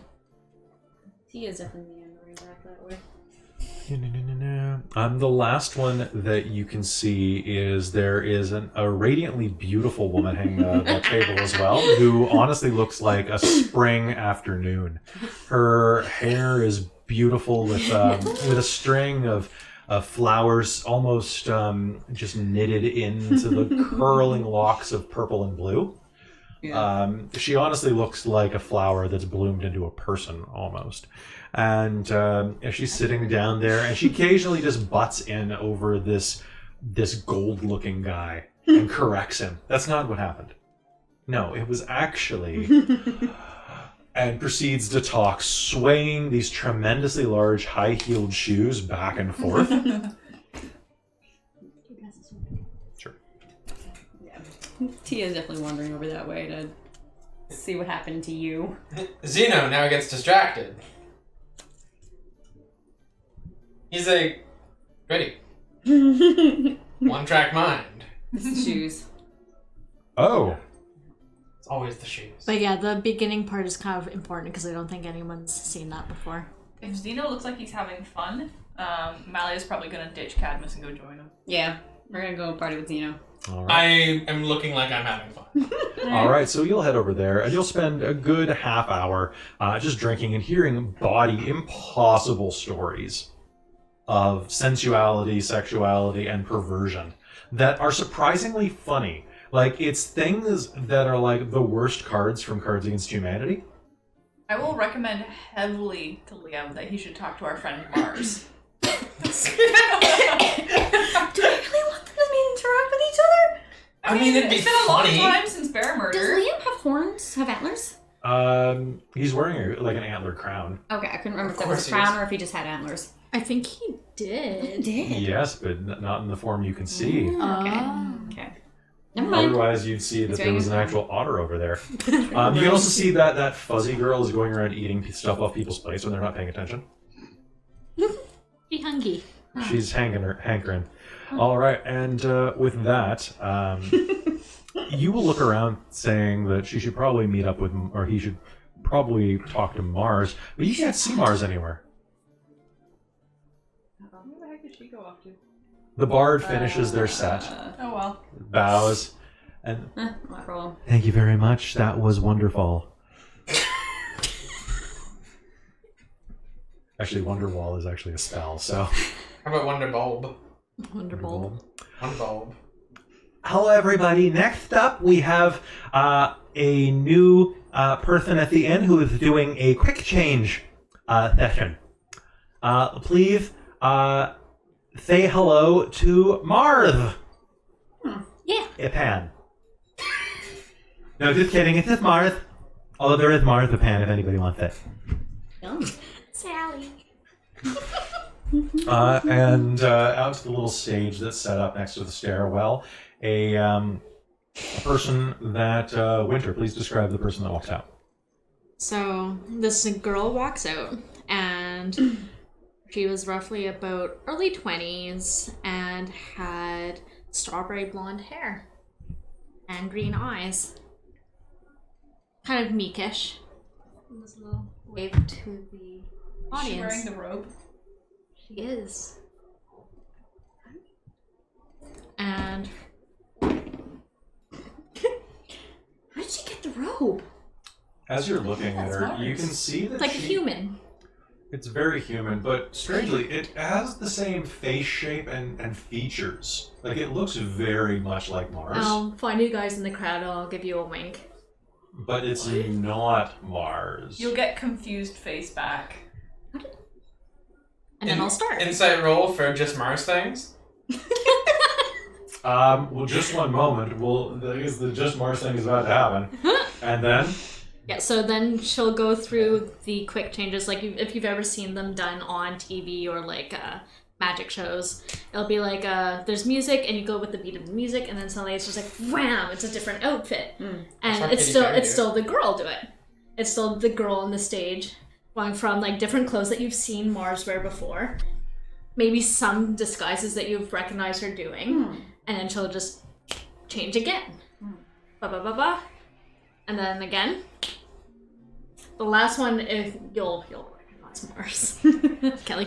You'll definitely recognize Mars, because if she switches the last thing out, she will shrug off the last bit of outfit, and suddenly, where there was once a human girl, there is now the horned tiefling with that dusty purple flesh, which you can see an incredible amount of as you see that she is now standing in the outfit that she wore when she was working at the Cavern of Wonders, I believe it was called. Oh yes, The brothel in Steep Hollow.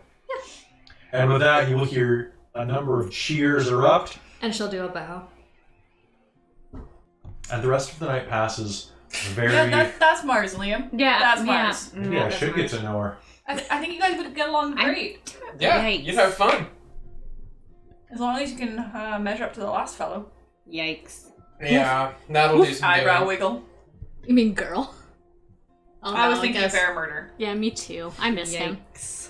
And as you say that, the wolfish man in the coat will say, "Hell, Liam's barely considered a man on the best of days." Well, he's not gonna have much luck then. Oh shit. And you'll enjoy the rest of the night. And a couple more hours into drinking and partying, and you can actually see that one of the, you're pretty sure these guys are monks. The ones in the green robes. One of them actually gets into quite a chugging contest with one of you. I'm not sure which one it would be, though. Who would get into a chugging contest with a group? With a monk? Yeah. Me? All right. I want you to go ahead and make me that roll. Con save? Con save, please. Yeah. Oh Wow. no! Roll on the Try bin, again. not your crotch. You know what? I think MacLeod would be in this competition as well. That is going to be a 21. 21. All right. You will actually beat him, and he will vomit rather heavily in the corner. Gross. Yeah. I think MacLeod is in on this as well. Make that 19. 19. All right. So you also will succeed. You are going to come away from this. Zeno beat you by pure speed, but you are probably a bit less toasted than he is right now, just because of your dwarven resilience. You're toasty. Toasty. You're a little flush cheeked. Like, I think that elves have that same like allergic reaction where they get really red if they drink too quickly. Mm. Right? And you're just like, I'm fine. I'm good. You just can't stop grinning. I'm good. There's a Having a good tingling in my time there? fingers. Yeah, I'm having a good time. Yeah? Yeah. And as the monk vomits in the corner, he comes back, and you can see that he obviously drank way too much. He probably gulped a lot of air in as he stumbles back because his stomach is looking very bloated. Oh no! Gross. Oh no! Ugh, not good. Not good. Uh-oh. I'm good. I'm good. Ugh, need meat. Meat. And he'll stumble over drunkenly toward the bar. Mars will pack up her stuff and then come over and ask for a drink. Cool. You will be served a little bit of apricot brandy, and it goes down nice and smooth. And by the then the night ends with everybody in the inn being given a nice mug of beer from one of these huge vats Oh wow! that's behind the bar. This is a special brew that I've been making all summer. It should be aged just to perfection, although it might be a little immature, but then again, most of us are too. I look at Mally and be like, yeah. And it's a nice, subtle, soft ale.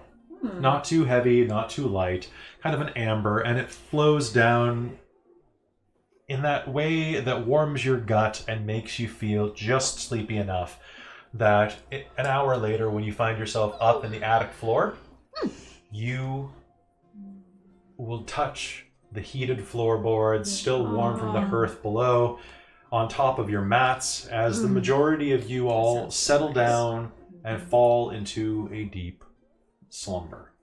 And with that, we're going to take a quick bathroom break, and we will see you in just a moment. Oh, Ridiculous. no. You're having a good time? Yes. Oh my Oh goodness. my god. It's ridiculous yet fantastic.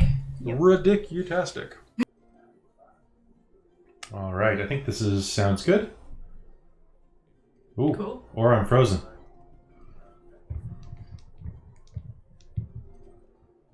Well, I mean, the door's not open very much, so. Yeah, I'm pretty cold. All right, so It's not a better spot. So as I said, let's hop back into this. So you went to the S&S Inn, and as you were there, Sassafras. I do not need Sassafras.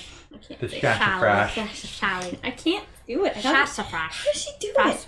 Sassafras. No, it's like So as you were there, you enjoyed a nice night. Just enjoying yourselves among a bunch of people. It was a really nice night, and the innkeeper was a lovely woman who fed you, watered you, and didn't even ask for any help cleaning up. Although you could see that it looks like she has some type of disposal unit behind the bar. She occasionally just goes around with a big slurry bucket, and a couple of it looks like the weird regulars go around and give her a hand and help just scoop things into a bucket that she dumps behind the bar. And as you head upstairs and go. There we go. As you head upstairs, you sink down into your bedrolls on the padded floor and feel the heat rise up from the hearth below, and it is the most relaxing sleep you have had in quite some time. And I'm just going to put my headphones on to make sure this transition works.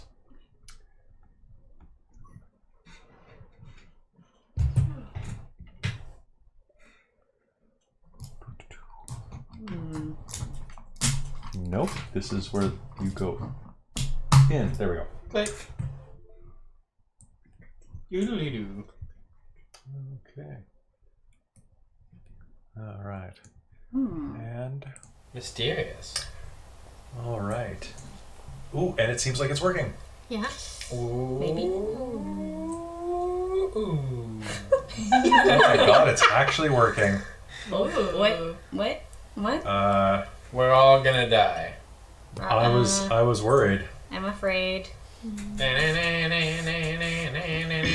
afraid. Okay. I am. So Very afraid. afraid? Afraid. Afraid. Be afeared. okay, so Me at the dentist earlier today. What? Be afeared. all right. Ooh. So there we go. Ew. Each of you slowly will find yourself waking up in the middle of the night. I'd like everyone to make me a will save. Oh. Wisdom save. Wisdom saving throw. 15. Well. 18? 14.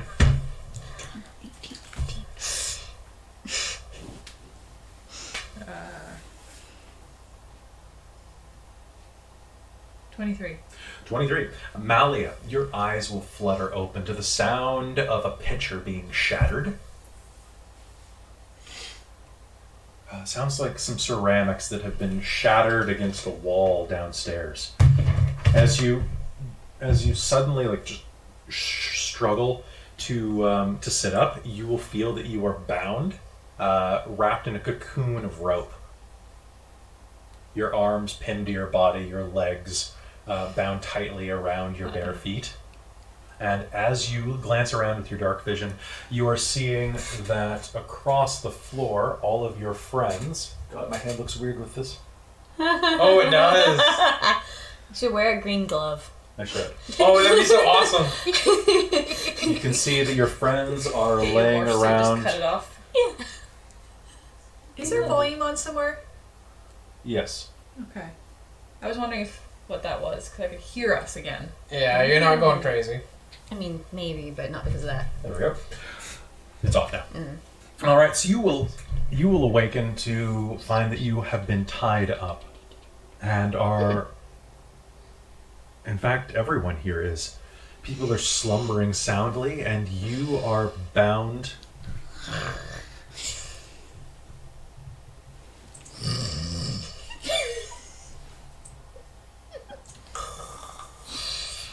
What do you do?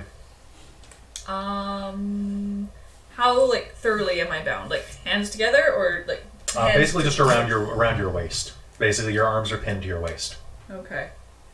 Are my hands at all free, outside of ropes? Oh, that was the wrong way to do that. 1 sec.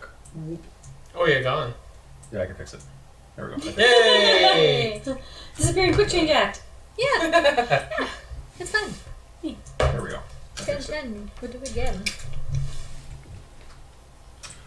So, why don't you go ahead and give me an escape artist roll? So, I believe that would either be sleight of hand, or you can do a straight up dexterity. I would use sleight of hand because you might have a proficiency bonus. I'm a cleric. Okay. I would never have that. 4. 4. So you're gonna. And as you are struggling against the bonds that hold you, who got the next highest roll? It was. I got a 14. I think I got an 18. 15. Okay, so you are going to struggle, and as you do, you're going to lash a boot out and stomp it into the ground. And Tia, you are going to be awoken by the sound of someone struggling next to you. Yeah. You will get the same look, seeing that the entire room is tied up, bound, and downstairs you can hear the sound of shattering plates and pottery and chairs overturning. Yes. So since my hands aren't free, and they're covered with rope, I'm just gonna go, Sacred Flame. Okay. Does that have somatic components? Good question. Let me find out. It's slightly off and I'm trying to fix it.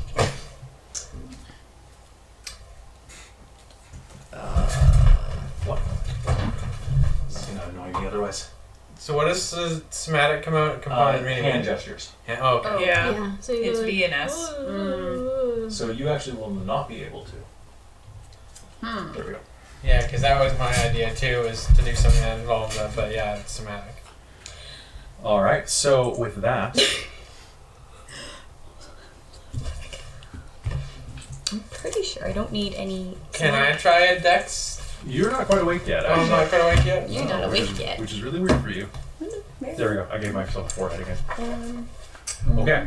So, Tia, you're going to come to with Malia struggling against the bonds that hold her. What do you do? So Do you say anything? I'm gonna. This seems like a let's not alert people. Okay. So can I just like? Do I hear anyone else like around? Like anything intruder? Like Not on this floor. okay.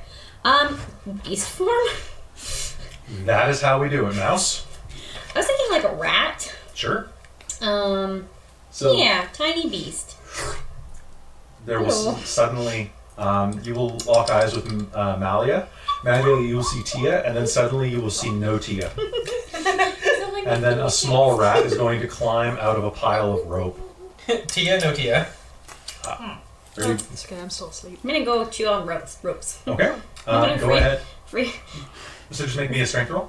How does that work? Because like I'm a rat. They are like their thing is chewing through things. Yep, make it with advantage. Okay. Actually, this is going to Because be. I have -4 on all strength rolls. This will be dexterity then. Okay. So you're I chewing her have out. plus nothing. Because I have bite attacks, but it's just +0. And just roll a d20. 1 piercing damage. I think that's all Nope really needs. Well, I rolled an 18. All right. The rat is going to hop onto your back, and it is the weirdest scratchy feeling as you're laying face down like a gusseted turkey. And this rat runs over to your arms and in record time actually is going to strip the bonds from you. It's about this time that Mars, you are going to have your eyes flutter open, and in the darkness you're going to see that Malia is more or less hogtied, for lack of a better word, face down on her mattress. And there is a tiny rat that is stripping away bits of rope, and you will find that you are also tied. Similar? It's actually a little differently. They've tied your hands to your horns. And not in a convenient way. Fuck, how do you... Like tied them so that she's like holding onto her horns type thing? Yeah, basically, so you can't just slide them off. Oh no. Oh, that's funny. Jack! What about my feet? Your feet are tied as well. Fuck! Would you like to try a... Sleight of hand? Yeah, give me a sleight of hand roll. Well, 22. All right, so however, they didn't expect that you were nimble enough that you could almost pop your thumb out of its socket. And as the rat finishes its task and nibbles through the ropes, Malia, your arms are going to rip free of the last couple of cables, and the rat is going to jump clear as you rip your arms apart. And whee! As the rat lands on the floor, and you'll hear as next to you, Mars removes herself from the roping as well. And he's gonna go run over to Zeno. Zeno is lying tied up. Actually, he's sitting, which is the strangest thing. He is sitting and tied up and has a actually a handkerchief thrown over his face, and is snoring lightly inside of it. So I imagine it's like he's got this. He's Is basically it a his parrot. hands tied behind his back, probably? He's got his hands tied behind his back, and his legs are tied together at the feet in a lotus position. Huh. Mike, it's like it goes. Now, it's a little known fact that while elves don't usually sleep, because he's not a full elf. Half elves can be lured off to sleep. And with that, I want you to make one more will save. Actually, pardon me, make me a constitution save. Oh no. Ooh. You may spend inspiration on this, by the way, but wait until let's see your first roll before we... Con save? Yeah. 16. 16. As you're lying in slumber, actually sleeping for the first time in forever, you have a moment where you think back to the lessons that were taught to you by your parents, by your elven heritage. You find yourself in the realm of darkness and mist. You find yourself in the realm that eats the light, and you can hear the sound of the hoofbeats approaching from the darkness, of the things that hunt elves in their weakest hours, and why they teach their children to never sleep again. Nightmare fuel. And then suddenly you are going to... How do you wake him up? Wake! No, I'm just kidding. Or just like a... You hear the hoofbeats approaching you from behind, and then someone slaps you full across the mouth. You can't see anything. The world is black. Do you take the handkerchief off his head? Oh, yeah. Okay. And then suddenly the darkness reveals itself to you as cloth is stripped from over your head. You're snoring. Neat. That's Downstairs, you can hear crash, bang, boom. Dex check for ropes? Maybe a sleight of hand roll. Yeah. Sleight of hand, or can I use Dex? You can for just this use Dex if you don't have sleight of Oh, hand. if Farrah's here, sorry, I would have gone off to her. Okay. one? So that's going to be 19. 19, you will be able to slip out of them pretty well. Yeah, it takes you a moment, but you're good. So Farrah is sound asleep. All right. Well, I'm gonna at least get her untied. Okay. So that, and then try and wake her up. Across the way, you can hear Calamus rolling around. Cannabis burrito? Are any of the other people that we met They up are here? not awake at all. They're sleeping there, but they are all tied and sleeping very, very soundly. I will go around and start untying them with my dagger. Okay. Downstairs, you hear the sound of shattering vases, and Can we wake them up, or are they even they in a appear to be deeper... in some type of magical slumber. Okay. Once I've unhooked them all, so at least they have the chance to get themselves dealt with, if necessary, I'm gonna start heading downstairs as sneakily as I can. Can I Alright. follow? Oh. All right. So as you are moving around, you let's see if Farrah actually wakes up. So after it's The ropes are going to fall slough off of her as you bite through them, good. and her eyes are going to flick open. What I miss? We were all tied up. Is this Tia? This is Tia. Okay. She'll pet you. Yeah. So cute. Love Farrah. Can't make any of these other ones. Gonna hop down. What about Grumpy? Gonna run over to Cadmus and see if he stops rolling around long enough for me to get the ropes off. Yes, you'll be able to squeak them out of him. And he is going to. You bite them off, and his eyes are going to dart open. Attack. There's trouble afoot. The Good rat. in as good much a sense of no shit, Sherlock. There's no need to swear at me, rat. Come, rat you.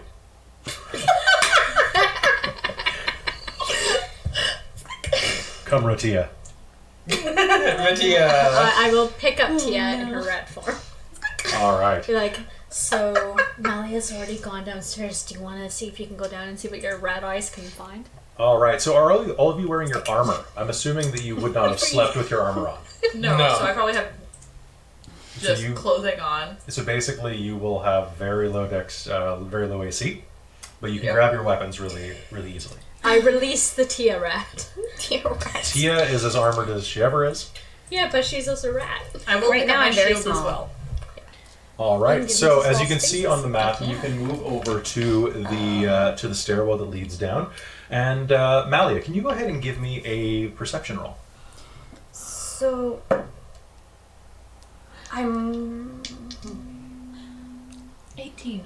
18, and also give me a stealth roll without disadvantage. Oh! Is there any sort of like trellis outside any windows up here that I could climb down with a stealth Actually, roll? there are no windows up here. What? Yeah, it's how it stays so warm up here. 19. 19. Oh my god. Wow. Moving like so a stealthy. stout little baby. shadow. You A stout little shit. you work your way across the floor and peer down, and what you see is very. Ooh, that's the wrong one. We'll get rid of that, and we'll do this one. All right, so you will see.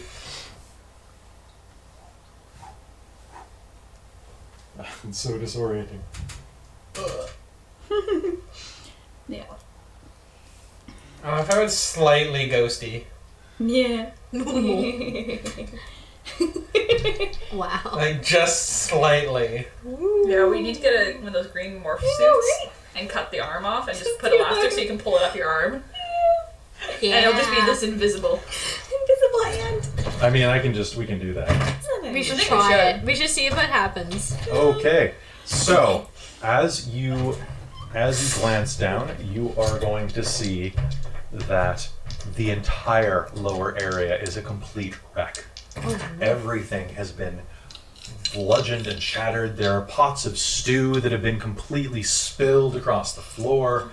This is a nightmare for any innkeeper. No, Sally. And as you look around, you will see It's like the perfect song from Being a Little Red. that there are. You know what? I actually don't need these stands. I'm just gonna grab the monster manual. Oh dear. Oh dear. You okay? I'm good. I'm good. Are you excellent? Wouldn't go that far. You but can see acceptable. that laying on the floor are there are 4 discarded green cloaks and a dozen strangely shaped goblinoids moving across the floor, tipping things over. Problems? Tip that one. Not my hair. Wow. Can I make perception check with her keen smell? Sure. I have advantage on wisdom perception checks that rely on smell. 1, 2, 3, 1, 2, 3. Ooh, I mean, Because I'm going down by the stairs and going like sniff, sniff, sniff. all right.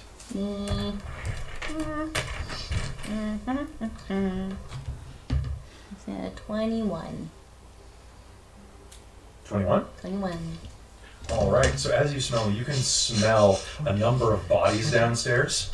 All of them goblinoid, but they smell staler than most goblins that you've scented before. There's something about them that just seems a little off. And as they are running across, you can smell that they have torn everything apart. There's a fire log that's been thrown in the center table. It's beginning to smolder there. You can smell that there's spilled beer. There's vats of stew that have been pulled out off of the overnight fire burn to keep it fresh. There is just everything. It smells awful down here. And in fact, awful is one of the things you'll definitely smell because they've gotten into some of the waste bins. Squeak. At least they probably haven't found that the main little grease trap / garbage disposal. Oh. That would make life way worse for everyone. And with that, what do you all do? So all of you can creep toward the stairs if you like. Yes, please. Yes. Stealth roll? Yes, stealth roll. Oh my god, Cathos is great when he doesn't have armor on. 28. Amy, you do not need to roll. Okay. You are a rat. Alright.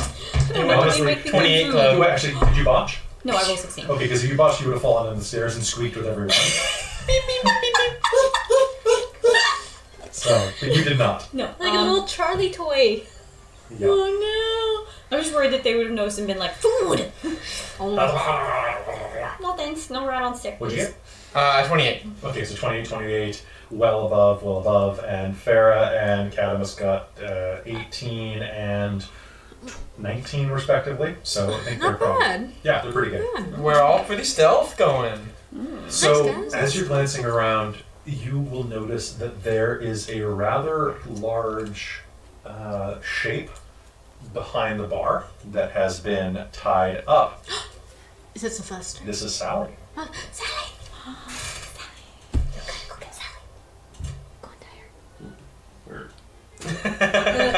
Nope. Yeah, that's That's super weird. It's because the camera is like Mm-hmm. here, and you know what? I just need to look down. Is what I need to do instead of trying to do it by just over my shoulder. All right. So as you're hearing that, what do you do? So Sally's tied up down there. Is Yeah. that what we're seeing? I should go get her untied. I'm gonna go and try and sneak my way down there and go and chew Now out the we want that ropes. stealth roll. You can make with advantage. Okay, because I'm very small. Yes, you are very small. I'm What are the very rest of you small. doing? No! F5 is the better of the two. Okay. The other one was a 1. So you just aren't able to make fast enough movement down these stairwell. You're not going to be unstealthy. It's just that you're on your way. You're making your way downstairs, squeaking fast, You're walking probably not slow. used to it. I'm not used to being a rat. I'm know what to gonna practice. cast Shield of Faith and Spiritual Weapon. They're Okay. both bonus actions, so I think I could do both. Just take an action for one and a bonus action for the other. Yeah, I'll allow that. Yeah. It is going to alert them though, because Shield of Faith, they both are bright spells. I think Yeah, a shimmering field. Okay, that will alert them. That's okay. That's okay because I've got my shield in one hand and my warhammer in the other, so. All right, so why don't we go ahead and I'd like it if we could roll initiative right now. But Yeah. before that, Amy, Me? you sneak down the stairs about. Tortilla makes it down the stairs about 5 feet, and then as you hit the top or the bottom 3 stairs of the flight, you will notice that while these goblinoids did not hear you, something else did, and you'll hear. Oh no! And, Sorry! Don't kill me! I'm sorry! Okay, so let me just grab some extra dice for these guys. Okay, so they are these colors. Okay. I'm sorry. I hope that the cat is being useful, okay? Okay, so anybody get above 20? 21. No. Yes. 25. Above 15. Okay.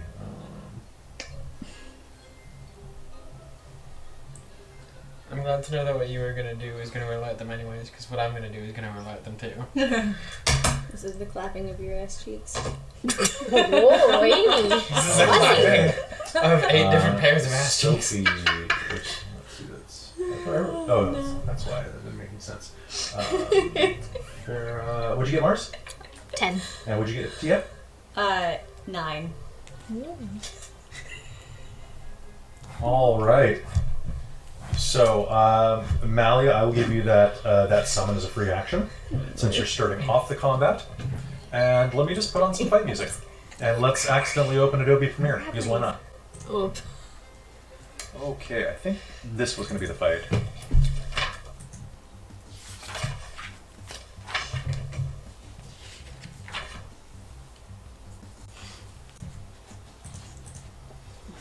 Was it this one? No, this is Jamaican beats. Oh, that's the Jamaican beat. All right. I meant this. Yeah, that was it. Okay, so suddenly there is a sudden glut of light on the stairwell as Malia summons forth a spiritual protection and a spiritual hammer. And with that, we are going to start combat off with Zeno. What do you do? Conjure animals. Okay. That's what I'm gonna do. Which animal are you conjuring? Which animals? 8 giant crabs. 8 giant crabs. Yes, I can summon eight beasts of a quarter or lower, Okay, and these are crabs. Crabs are going to be D6s because that's the only thing I have 8 of on me right now. 8. Okay, In the future, find some crabs. I will find the crabs. I mean, Liam's upstairs.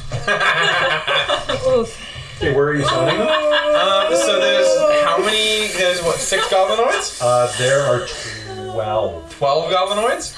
From judging from what you could see, it looks like there were 3 of them in each one of those cloaks. Okay. I'm gonna send them. I'm gonna send them to one each. So I'm gonna send a crab to a goblin. All right, that sounds good. Crab So race. suddenly there is a sudden explosion of energy, and the crabs will rise out of the floor. All of them. Crab rave! Crab race. Crab rave! You've heard that song, right? Scared. Goblin, claw. So these guys are claw attack. Okay. 1d6 plus 1 bludgeoning, and the target is grappled. Okay. Well, do they act the same round they're summoned? It It should say in the spell if they are or not. roll initiative. They have their own turns. Obey any verbal commands. Oh, so you have to roll initiative for the crabs. Do you have to do it 8 times, or just No. one? Just one initiative for all the He's crabs. going to be rolling enough attack rolls that we're going to... And that is nothing to initiative, I don't think.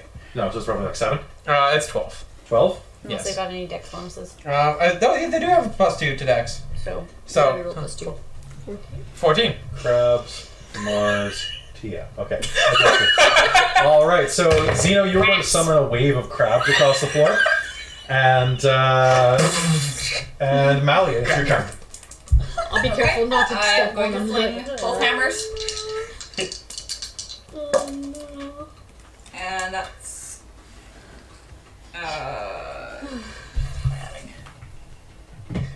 a lot. Okay, over 20 and 19. All right, those are both hits. Go ahead and roll me damage. Okay. Okay. These ones are 1 and that's the other one. Summoned 8 Patricks. Okay, so 9 to one person with a spiritual weapon, Okay. and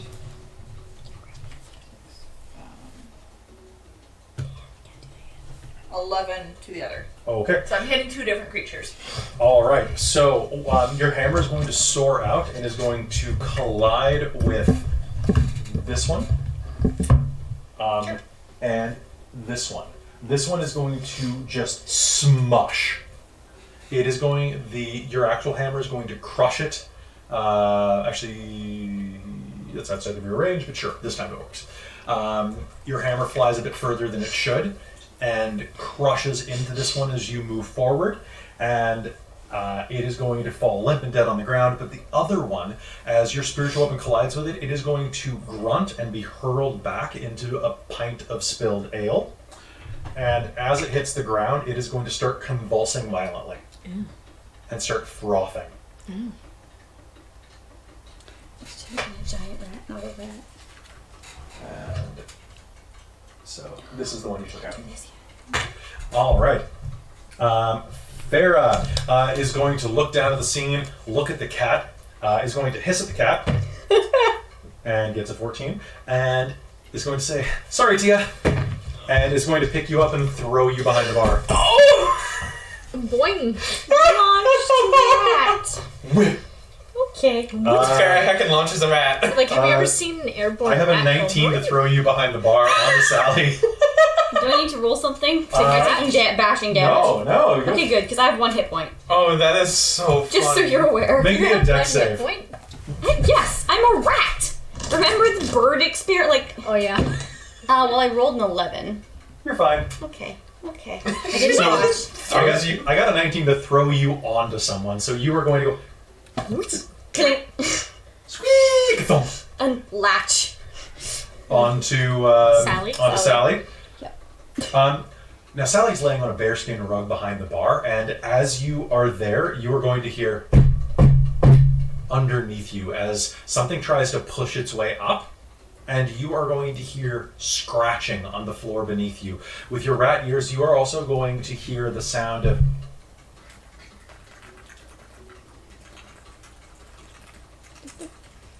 Smell? it smells insectoid.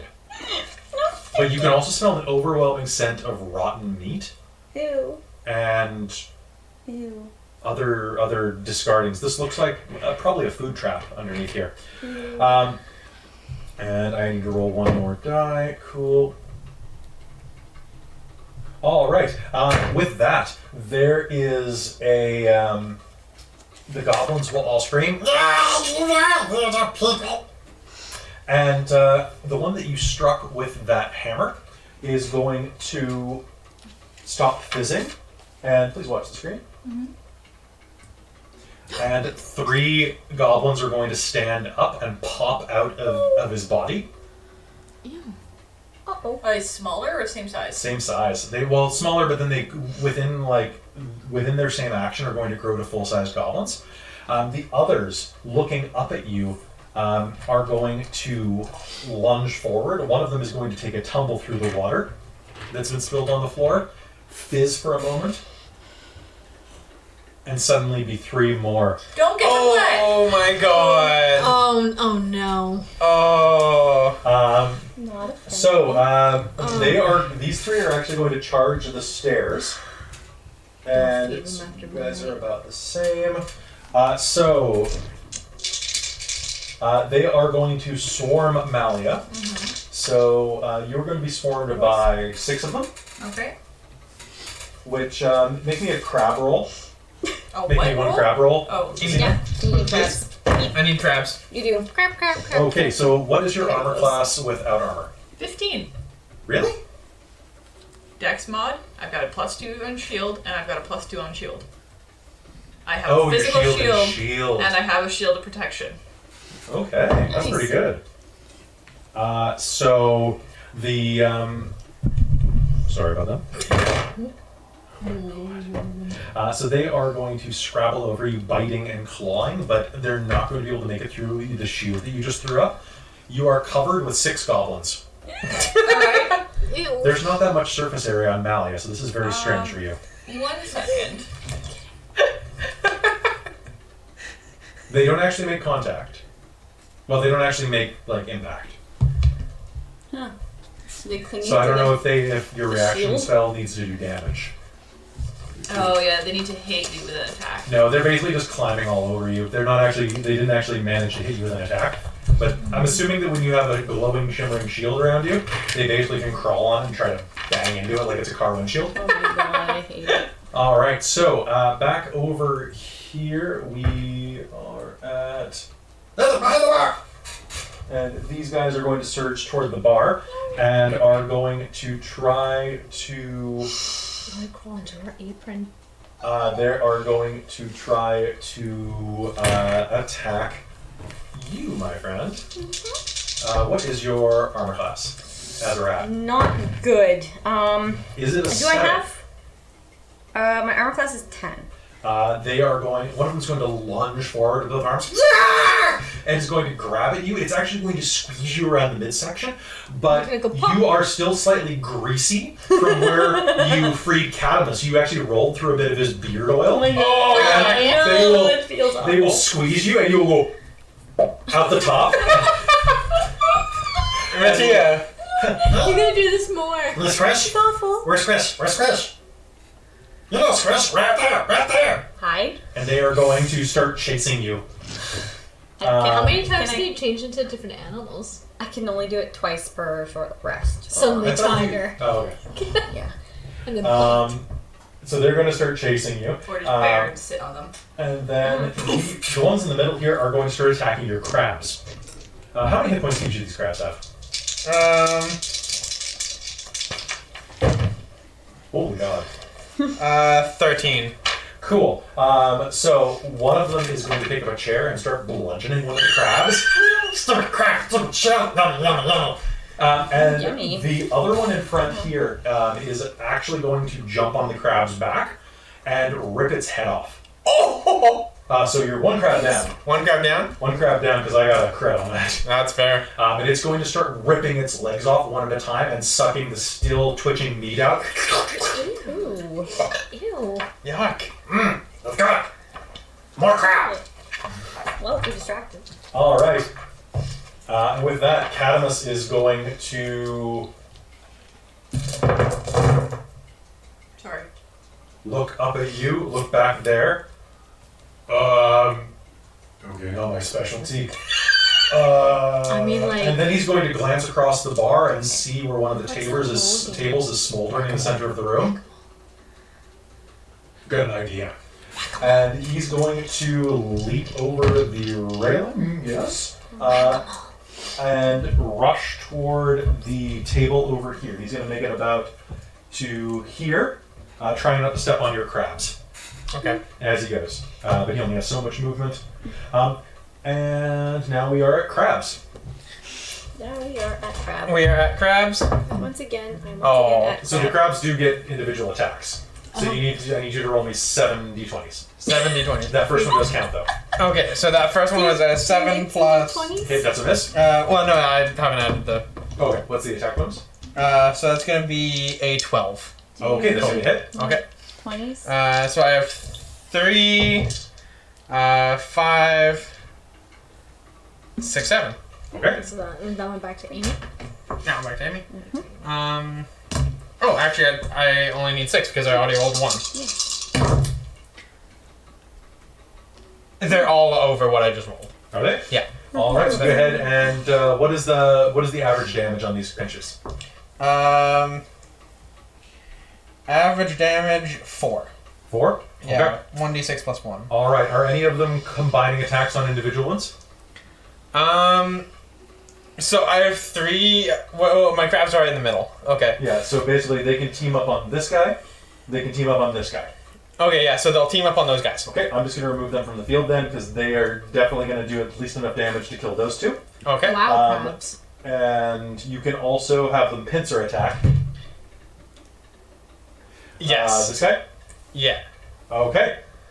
So they are actually going to kill 3 of these goblinoids off as they rush around, pincing and pinching and pinching. Grab it! Grab it! I will say, though, that these guys are bubbling right now.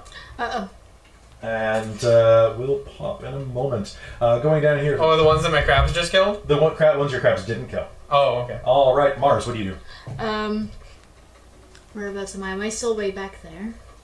You are still up on the stairwell. Oh, okay. Because I rolled a 28 to be stealthy. I want to come down the stairs and kind of come at them and just do my double attack. All right, so you can just kind of leap over and do that. Mm-hmm. Would I be able to do any sort of stealth roll with this or nah? I'd Can't quite say, tell. yeah, sure. Well, you already did the 20 with your stealth. Yeah, So you but don't. to do the sneak attack.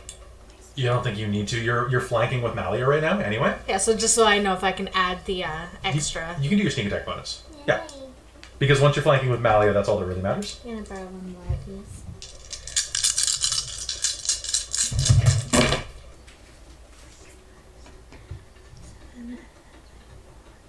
Does a 14 and 13 hit? 14 and 13 both hit. Oh, sweet. Okay.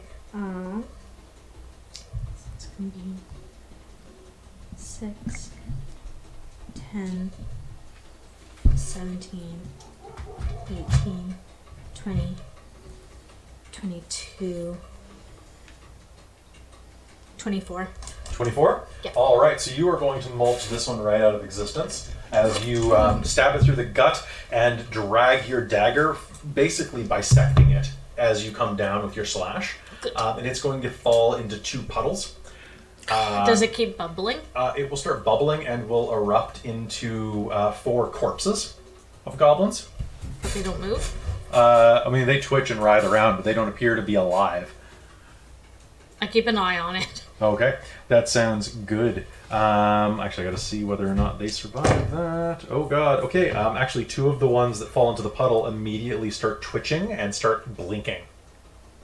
They look stunned and stupid.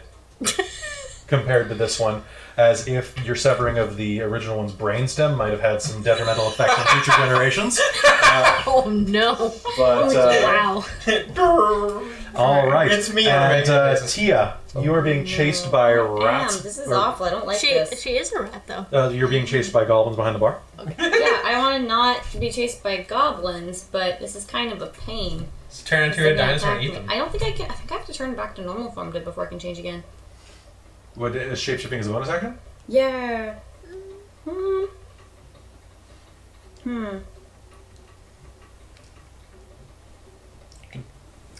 But you can hear as you're running, you can see that the whatever's underneath that bearskin rug is slamming hard against the surface. Turn into bear and sit on it. I was gonna I say, mean, like, I this was- would be such a good Mana Mim moment where you just, like, turn into something they did not expect. Yeah. I wish I could do an elephant. That would be great, but I can't yet. I can't even CR summon an like elephant. 5. You can turn into a brown or a grizzly bear though. Yeah, I can also turn Grizzly into bear. Or a an auroch. rhinoceros. You can turn into a rhinoceros. That would Or- squish them. Yeah, probably. I think you should do that. You'll let me change, like, from one to another? In this singular game, yes, Okay. because Sure. this is a fun special game. Yeah. I realize I have not actually seen that. Just make me to do it. What I want you to do is make me a will save or a wisdom check, just to be able to do it in the heat of the moment. That's fair. Okay. Wisdom save? Yeah. So I plus 19. So 19. here, I'm going to narrate what happened actually. So as they go and grab you, so here's what actually happened. They grab you and they squeeze you, and still lathered up in Cadamus's beard oil, you will Ew. fire up into the air. As you are shot up into the sky, almost 6 feet, they will crowd around with hungry moths, ready to bite down on you the moment you land. You will quickly shape-shift back into Tia in the air, and then seeing the hungry moths waiting beneath you, No. you will shape-shift into a 2,000-pound rhinoceros. So I would like you to... Are you slightly green rhinoceros? No. You're not Beast Boy, but I'm you not could Beast be. Boy. No, I mean, I thought you kept I want you to roll me a... Give me a strength roll, please. I need the rhinoceros stats. Rhinoceros stats. Well, I rolled a 16. Okay, so and you'll have advantage on this. Oh, okay. Rhino. The other one's a 1, so 16. 16, all right. 36. All right, and that's going to be plus a lot. So as you fly into the air, you are going to just suddenly Plus 5. into 21, 21. and I will say you're proficient in ass in this case. I'm proficient in charge. This will count as a charge. From the air. A vertical charge. It's a goring attack and Yes. Yikes. A butt attack. Are you gonna have fun? You're gonna Okay. have fun. Okay, so Dead ass cheeks. Squashed. with that, you are going to squash 2 of them. As you come down, doing your best to dodge out of the way and not crush Sally, you are going to come down tusk first and slam through the floor and through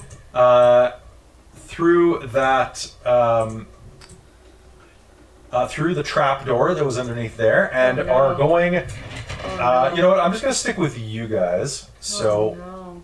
Boop. There we go. So this is because you will go down into a cellar that is full of all manner of like. Yes, friend. Well, there's something where a DC 15 strength saving throw or be knocked prone if I successfully do the gore attack. Or DC 15 strength saving throw or be knocked prone. I don't know if anything will count for that, but it is a very funny concept to me. It's cool. There I'm we gonna go. take a picture of that so I have it in my, In your repertoire of animals you can shift into. Yeah. Why is that overlaying? Not bad. What challenge rating can you shift up to? 2 right now. Next level I can go up to 3. Nice. So next level I can do giant scorpion. Nice. I can conjure up to CR2, but I can only conjure one of them. See, the giant scorpion's gonna be great because then I'll have a sting attack. Sting attacks are pretty great. Multi-attack, claw, and sting. That's cool. Yeah. You have to do, target must take a There we DC 12 Constitution saving throw. taking Alright. taking 22 or 4d10 poison damage on a failed Also save. be a seahorse. Hey, Mike, can you shoot me a favor? Yeah, I was challenge range Tilt 0. that just like about an inch. Be a seahorse. That would get me killed right now. Keeps getting moved So somehow. But if you What had to thing? be in the water, you could breathe. Which one? Yeah. No, the camera. Just so that you can see the side of Christine's shoulder. You can even just move like the actual mount of there. Oh my goodness. Trying to see Like, what just other fun things. Pivot the would be. trigger. For a second, I thought you could turn into a zombie. No, no, I can't. That should be good. Beholder zombie? That sounds good. Thank you very much. I think it's that the different screens weren't completely even. All right, so the rhino is going to. I don't actually have a rhino figure. That's fine. So. Just use a dragon one. Actually, Mike, can you hand me that green bin right there? Yeah, I'm sure there's something in there I can use. Gee, this is so point. Okay, so I didn't expect to need a rhino figure tonight, but hey, that's great. I mean, I have a cup you can use. It's I'm kind of like a gonna use rhino. this horse. That's kind of like a rhino. Oh, This neat. is the rhino. The giant goat stats can be used for I mean, a health. rhino is basically just a giant unicorn. All right. So the rhino is going to punch through the floor, and as you do, you are going to hear the sound and be surrounded. Because the rhino doesn't have dark vision. No. You're going to hear the sound of dozens of tittering, creepy crawlers. As Well, I think I retained some of those features. do you? Well, look that up in a bit. As this crawls out on the floor. Unless I'm physically incapable of it, as if I did not have eyes. As 8 giant spiders crawl out of the trapdoor that has been so rudely opened. You will also hear outside of the building as the front door is something slams into the front door of this inn. Thally! Thally, are you in there? Thally! Don't worry, I'll smoke him out! Oh no! Oh no! And you hear something loud hammer into the door, sealing it shut. Although it was barricaded from the inside here, you will hear the sound of something landing on the roof overhead. A tremendous form. All of you will just hear boom.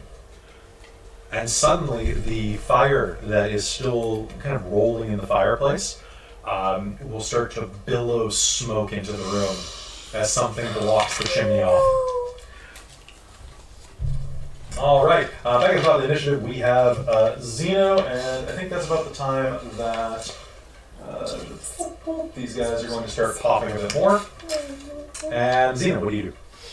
Alright, so I have goblins to the front and Goblins to the right, here you are.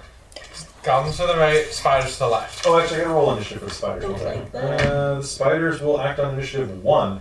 Ooh, actually, that means that technically they would have had an action. The ones that are around Sally, one of the spiders is going to reach up and with its claws is going to bite into a golem and start sucking the life out of it. Oh. Okay. That's nice. Actually, you're going to see 3 of the spiders kind of form a protective circle, like yapping dogs around Sally's body. Okay. Cool. Okay, that's neat. Yeah, make me an insight roll, or make me an animal handling roll. 11. They look like pets. Okay. Yeah. Okay. Big, scary pets. Okay. Good to know. Good to know. So I I realize that you can't see these ones. So I'm actually touching one right now, but because, Oh my god! because Michael gave me a green one, It's an invisible it's spider. an invisible spider. So Oh, there- that is hilarious! that is unexpectedly good. So one of the spiders goes, I'm going stealth. Green dice. If it would- It goes to the stealth spider mode. And Oh crap! This is Ian. I don't like the invisible spiders. well, I don't have any other spiders to throw Well, on that's the board. okay. so- I just Oh, I do don't have like the one more spider concept to of it. throw on the board. There we go. Alright, All so right, so what is happening now, Zeno? shooty at gobbly gobblies. Okay, go ahead. Alright, well I guess this isn't really my first round of combat, so 2 attacks. 2 attacks. 2 attacks. I'm not gonna bother taking the I wouldn't. damage bonus. Yeah, okay. Because I don't feel like I need it. Let me just get up my little cheat sheet so I know how much I'm adding. Alright, so these guys are both gonna be like nearly 30 each to hit. Okay, that will probably hit these goblins that you hit last round on a 12 AC. Alright. I'm just going to... Oh, I can cast Hunter's Mark as a bonus action too. Because why not? Alright, go ahead. Because... Take a drink, Michael. Drinking game! Yeah. Alright, so... Wow, this... I mean, it's okay. Is this on multiples or just one? This is on multiples, too. Okay, so divide the damage up. What'd you get? So I'll do one for each. So 9 for one, 5 for the other. Okay. So 2 of them are going to be shot by arrows, and one of them is going to look down at the arrow sinking out of its gut, look up at you, and give you the finger. The other one's going to get caught right in the side of the head, and is going to look around with like an arrow sticking out of half of its brain, and is going to go, ah, ah, ah. Like, what do? What do? I'm going to make an intelligence save. I got a 6. And is going to start freaking out. Alright, so that's going to be your round there. Malia, what do you do? There's still some on me, right? There's still one clinging to you, Mars / the other 2 off. Okay, I'm gonna send my spiritual hammer after one that's across the room. I have no idea where. I don't care. Okay, there are actually some that just bubbled up on the floor near Sweet. you. I'm gonna hit one of them Okay. with the spiritual hammer, and I'm going to grab the one on me and make a touch attack. Okay. Okay. So. Yeah. Did you roll a 1? Nope. So the hammer hits Okay. and does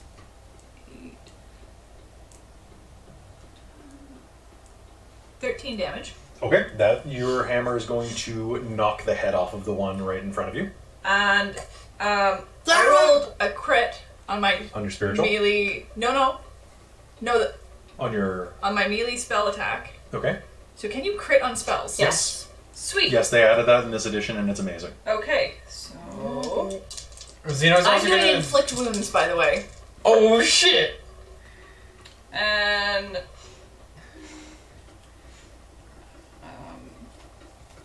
that's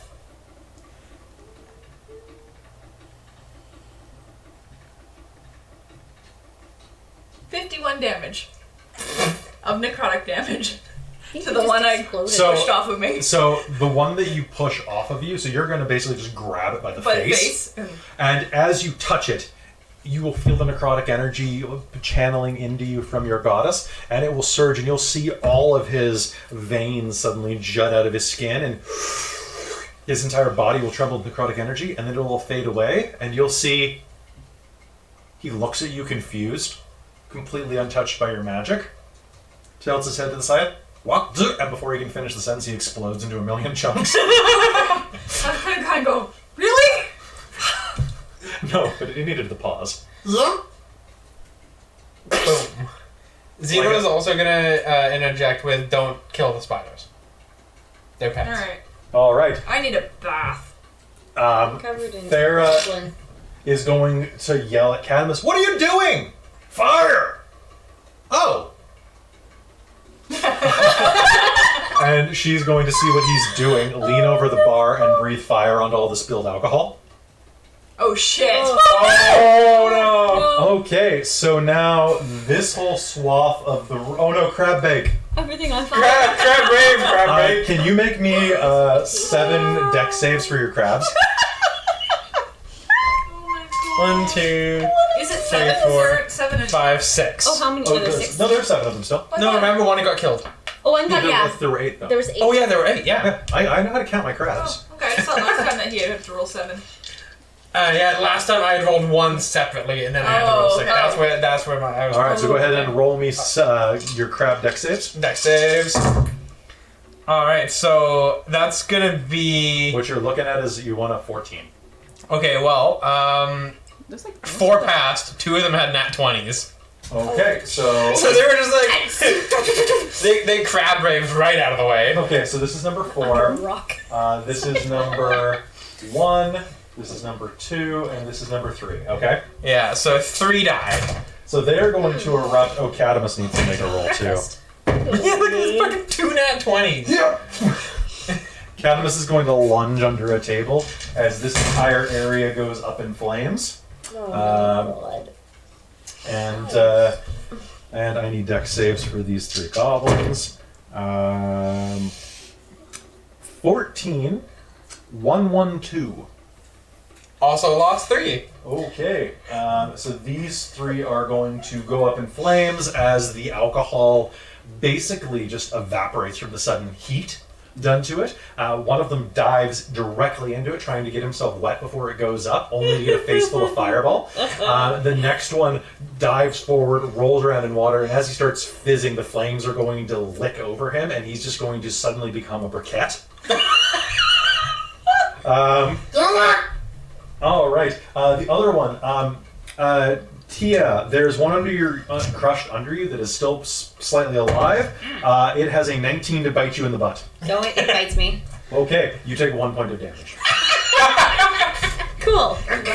I have 44 hit points left. I think you survived. I think I'm fine. The other, some of them are going to, a wave of them are going to jump on Farah, are going to do so and start like climbing all over her body, biting in random places. Ow! Ow! Ow! Ow! Why?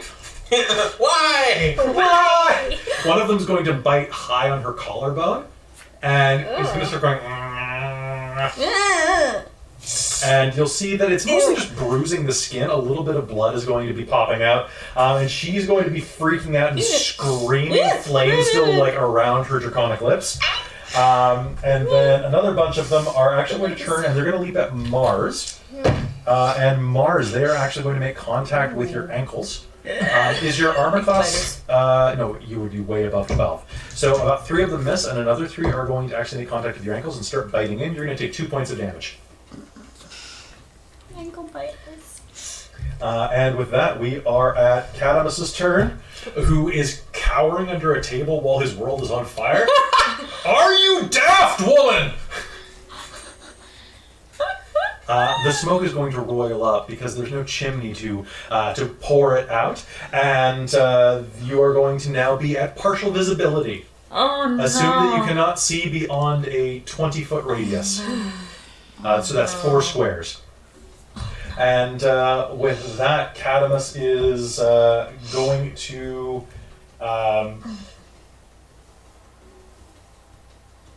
grab one of the goblins and throw it at the spiders.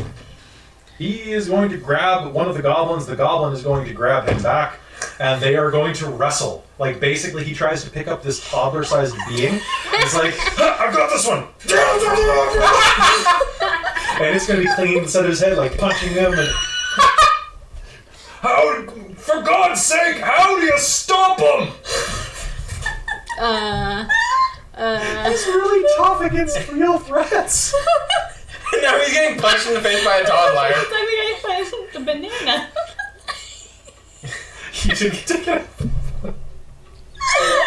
This is my best, toughest NPC. He got hit by, he got almost killed by a banana. He got kicked by a giant down the stairs, and now he's getting punched in the face by a toddler. He's not enjoying his trips with you guys. Is it crab time now? It is crab time now. Alright, so I can hear Farah screaming because she's covered in goblins. Yeah. And so that's where the crab's gonna go. They're gonna go release Farah from the goblins. So the crabs are not going to be able to make it there in time. No? Because this is On about fire? 50 feet. Oh, okay. For them, yeah. I don't think they have the speed. They have 30. There are 3 more goblins over here, though. Oh, I wanted to crab brave Farah. Maybe next time. Oh. Well, they can run that direction. Skull. Okay, so there's 3 more that are still alive. Crab number 4 can attack this goblin right here. Okay. So this guy can go. Alright, so crab 4 is gonna go do things. Yeah. Alright, and then the other one, so there's 3 goblins still over there? There's still 3 goblins over there, and there are 3 crabs, but I would team them up. Okay. Yes. Yeah. Go ahead and roll it. Alright, so rolling for crowd 4. Crowd 4. So that's going to be... I mean, it's over a 12 right there. Alright, so so it's going to come up and give me the damage. the damage is going to be... And basically on the other one, if 2 of them hit, you're good. Alright. The other one's going to be 6. 6 damage. Is there any bonus to strength? I added it. Okay, cool. So it's going to go up, and the one that is gnawing on the side of your leg, Mars, you are going to feel a snip. And as you kick your leg out, you'll see there's a goblin still hanging onto it. It's been cut in half at the waist. And it is still biting onto your heel. Going, Oh, just wait. yeah, actually, it's about to be your turn. But all right, let's give me crab battle. Alright, so... Does a 10 hit? No. So 1 hit. 1 hit. So they will start to corner this one, and it's going to back away like holding a broken table leg at them as a weapon. It was 4 damage. 4 damage. And can you make me a DC 11 check? I can make your DC 12. Oh, so you didn't get grappled. All right, so it's going to snip him in the side, and the others are going to snip at him, and he is going to wield this table leg as a spear and try to jab it into one of the crabs, but the crab will catch it and rip it out of his hands. So, quick question for you, Kelly. Quick answer. So, for actions, it says claw, melee weapon attack. The crab has 2 claws, each of which can grapple only 1 target. But it doesn't say multi-attack. But it says crab has 2 claws, each of which can I think it means grapple that if only you're one. grappling one already, you can use still attack with the other Yes. claw in your next round and So they're grapple with it. independent. Okay. So you If- attack with one at a time. They only get multi-attack if it says multi-attack. Okay. They're very specific about that. That took a while to learn. Yeah, Okay. I just wanted to. I wanted to double check because the wording kind of means that you can ambiguous here. multi-grapple, which is pretty Yeah. dope. That's pretty. Yeah, that's pretty. Mars, what do you do? So, how many are attached to me right now? There is. Oh wait. So you melted this one, Malia, and this one you squished. So there are 2. One that is bisected and holding on to your ankle, and the other which isn't on you but is like kind of poised to try to like crawl up your legs. Yeah, because I really want to take my rapier and stick one and then like You want to shish kebab them? yeah, and then put it into a flame like a marshmallow. Okay. Why don't you go ahead? Roll me attack. And because Farah is right there, you can do a sneak attack on this as well. And you can use your inspiration as well. If you were going to use your inspiration, this would be a good time for it because it's already Okay. 10-10. Okay, so yeah, using my inspiration, would that give me So it gives you just pick use your rapier yes? as your with inspiration, and then roll your dagger separately. Okay, yeah, so that's normal. That. So many dice, so little time. So then with the inspiration, can I re-roll? No, so you rolled 2 dice instead of 1 for that one. You should have. Okay. Did you? But am I doing the rapier and the dagger? Yeah, so dagger you roll normally, but your rapier you roll with an advantage. So, So you 2 should dice have for the rapier. 2d20s for the rapier. Okay, so the dagger doesn't do it. Didn't get a 12. Huh? Didn't get a 12. Yeah, so I just got a 2 and then adding 7 to it, still not quite enough. Okay, not quite enough. Yeah, So so your rapier is what we're focused on. yes, the rapier. And did you roll 2 dice for that? Yeah. Okay, so roll again for your rapier, and take the better. Yeah, I'm gonna take a better. Was that a 2? That was a 2. Okay, not What that was the first one? 13 plus 7. Oh yeah, that's easy. All right, so you're going to be able to shish kebab this one, and you're just going to hold it over the flame. Yeah. Okay, go ahead and tell me what your damage is, and add an extra d6 for fire. Ooh. So an extra d6 for fire. Yeah. Okay, so I have 7, 6. Ooh, that was great.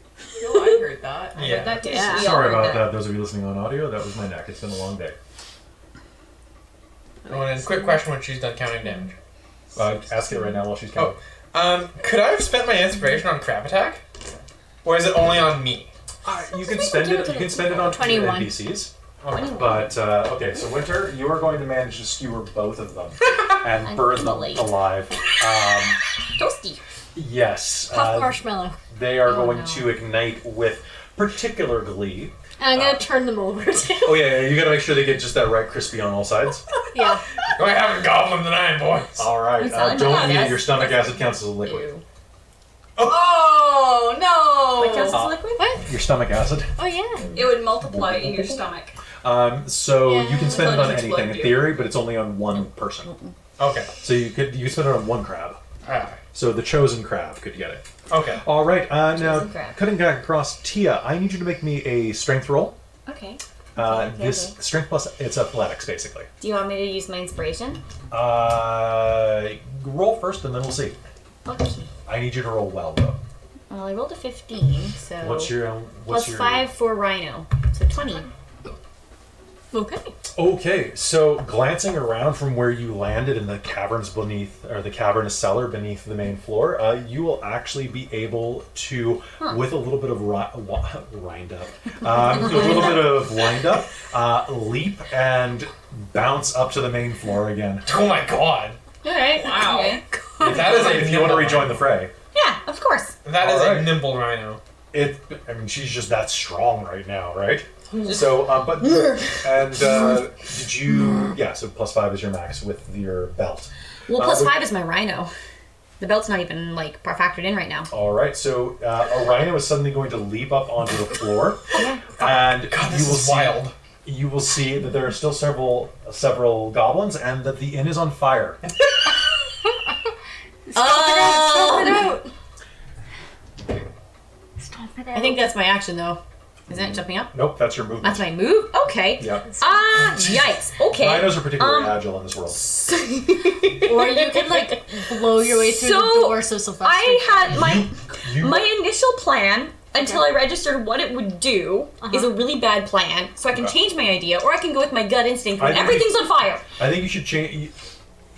I mean, rhinos are the fire police of the savannah. Stop saying But, stuff. I mean, but- that's not what I was thinking, but I was thinking so what is your plan now that you see the situation as is? my plan, my instinct on this is to revert to normal form as a bonus action and then cast Tidal Wave. However, the goblins multiply.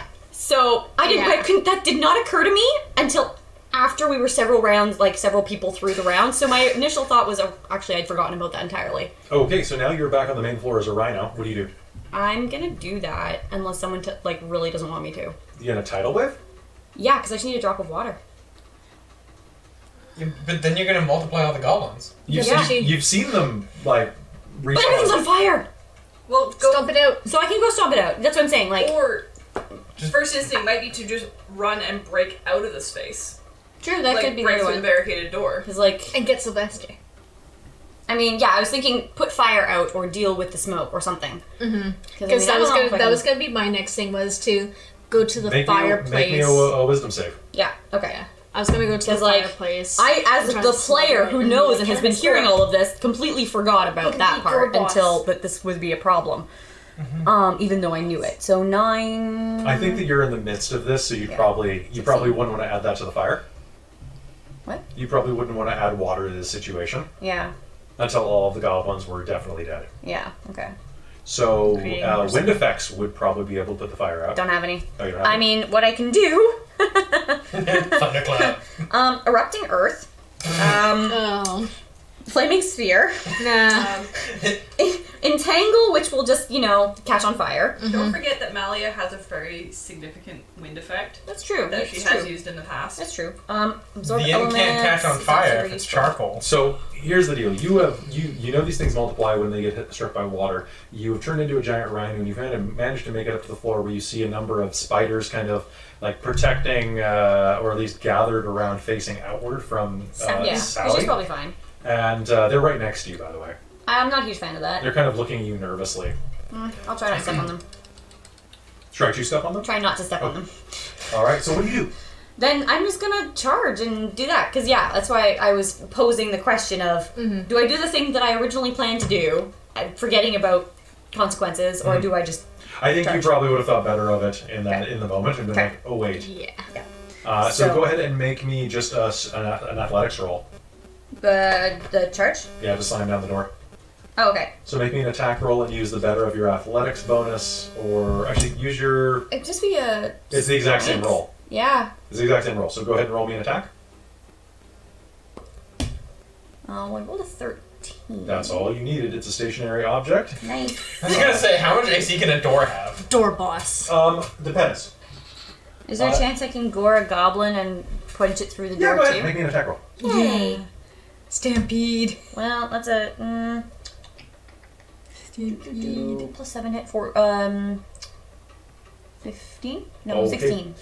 You do not need to roll damage on this because you're a charging rhino. A charging rhino rushes through, and I just need to make a quick check. Cool. The rhino is going to rush past you. As it does, it is going to gore one of these goblins and slam it through the banister of the stairwell, stripping the banister off and almost impaling Mali as she jumps back. Because... But it's not going to. It's actually going to bounce off your spiritual shield. And you are going to keep rushing and slam the front door open, taking the frame with it. And leaving a rhino-sized hole behind it. How will this pour in? I'm not paying for this. And as you rush outside, you will find that you are standing in a hedge maze. And What sort of noises do rhinos make? and with that, there's going to be a tremendous shuddering noise, and you'll hear "Cowabunga!" Oh, no. And a giant, like Goliath-sized creature is going to land on Tia's back, and he looks kind of like this. This huge, like hobgoblin-looking, stinky ogreoid is going to land on Tia's back. Don't like it. And is going to yaw and try to turn you around. Why not? Do it. Why not? Okay, then I'm gonna make a handle animal roll with you. He got a 16. So go ahead and make me another attack roll here. Jesus Christ. Handle animal. 13? 9 plus 7 is 16. Alright, so you're going to go another one as you do another task, and you are going to see as he waves a shovel around above his head, kabong! And brings it down on top of a goblin, smashing it into the floorboard. At which point it is spider turn, and the spiders are going to flood out in unison and get way more successes than they should. And the invisible spiders, of course, and they are going to make quick work cleaning up the rest of these goblins, biting into them, poisoning them, and then devouring them quicker than you've ever seen a spider devour before. Nope. Behind the bar, you can hear the sound of Sally waking up. What's going on? Yeah. Was she freed or was she still She's still tied up. I'll run over and, like, cut her loose. All right. The fire is still burning fairly strongly in here as the spiders finish off the goblinoids. Anybody want to try to put the fire out? This would be an unprotected flame? This is an unprotected flame on the floor, yeah. Okay, so this should actually go up fairly easily. Gust of wind, move it along. All right. The fire will put itself out, and before long... Anybody within that line is going to get pushed 10 feet away. Do they get a save for that? They can do a strength check if they like. Cadamus is going to stand Am against I in that 75. line? Yeah. No, you're a rhino, and no. What Do I have to? If I'm by Sally? No, you're behind the bar. Okay, so I'm good. So you can see the bar actually juts out right here. All right, and so with that, you will do a gust of wind that blows it all down. And before long, everything has kind of returned to some semblance of peace and quiet here. And as the fires vanish, and the spiders will actually finish drinking the goblins dry, and will start moving around and drinking up the spilled beer that is still remaining. You've never seen a spider drink before, but they have these little things that reach down in and start sucking up the beer. Oh, thank you. I don't know what happened. Neither do we. Goblin attack. They, Is Sylvester still on my back? yeah. Good horsey. Good horsey. Get him! Do you just switch it to you while he's still riding? No, I'm crushed. Get him off. I like this horse. Get him. That's not a horse. That's our friend. Do you mind? Oh, I have some friends too. Yeah, I have some friends too. This one needs to turn back into an orc. Oh, I like orcs. And he'll hop off your back. And as he hits the ground, the combined weight of you, you'll hear the ground start to slowly bend down. Quickly turns back.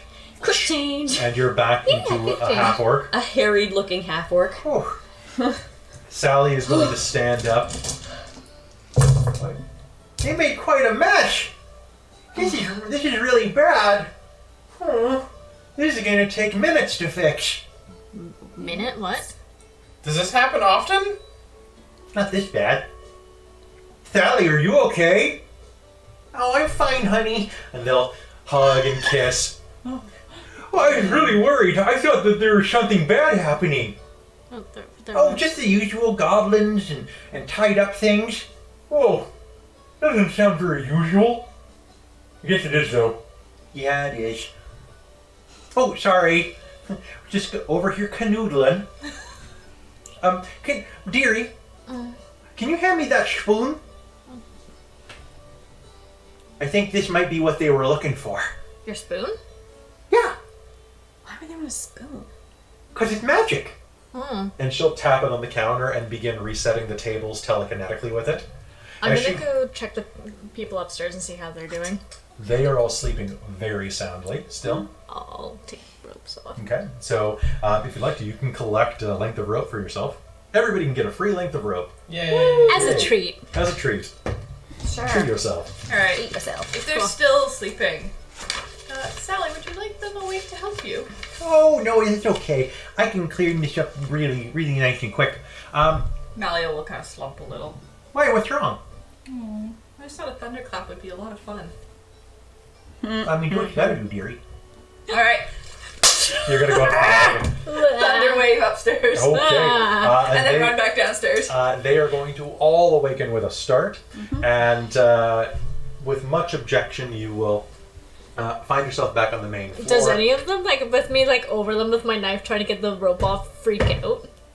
Yes, actually. Oh, You will be cutting the one named Adelaide out, and she will just look up at you.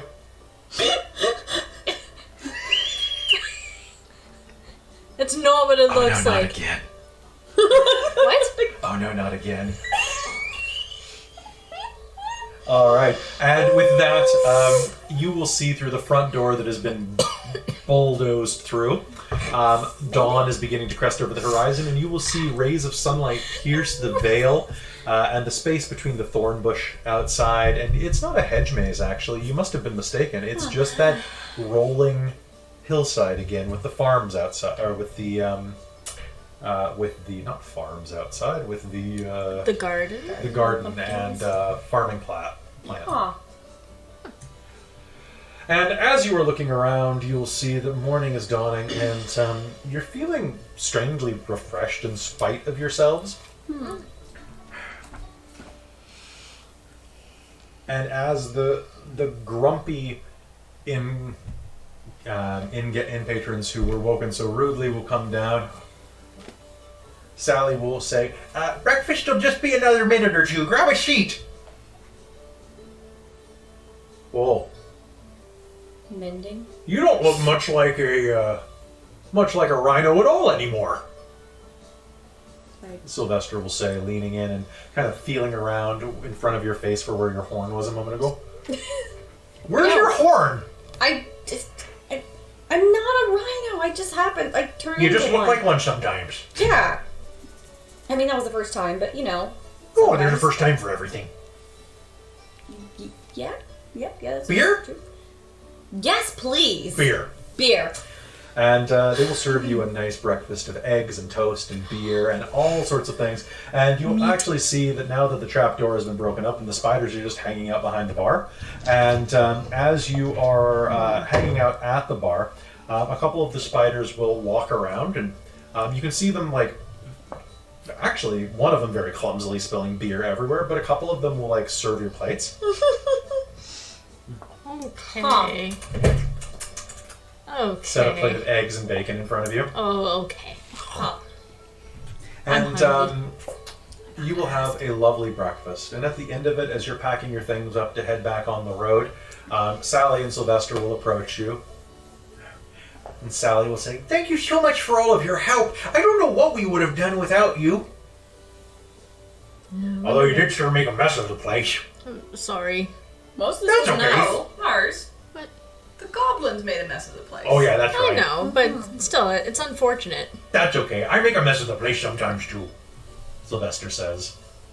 Well, since you're leaving, if you ever want to come back, we've always got a place for you upstairs. Oh, and here, something extra special that I made for you this morning. And she is going to hand you a kind of like a beeswax wrap with a gingham, red and white gingham print on it. And it's very warm to the touch. It's about a foot by a foot wide and has something really hot inside of it. Not Did you make us pie? Actually, it's just a special container. And she'll open it up and pull out a pie. Pie of holding. No, just kidding. So long as you leave just a little bit on the pie every night when you go to bed, it'll come back in the morning. It might not last forever, but it'll definitely last at least for the rest of the year. Indefinite Wow. pie. Oh, but you want to make sure to eat it at least once a week, or else it'll get moldy. Okay. Cool. It doesn't have. I haven't created one that does ice cream yet, though.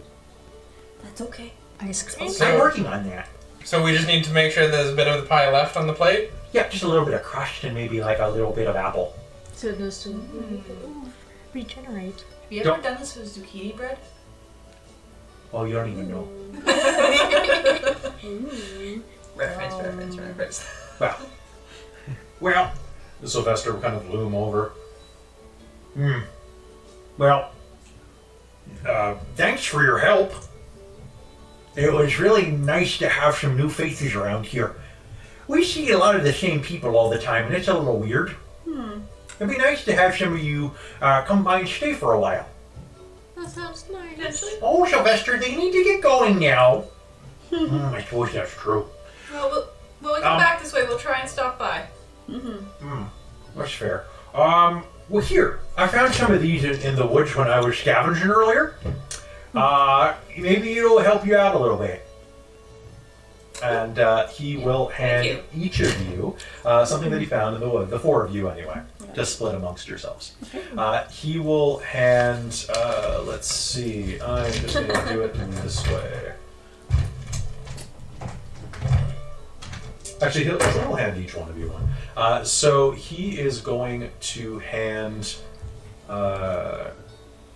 Mars and Malia and Cadamus a plump golden mushroom about the size of a human thumb, and is going to hand.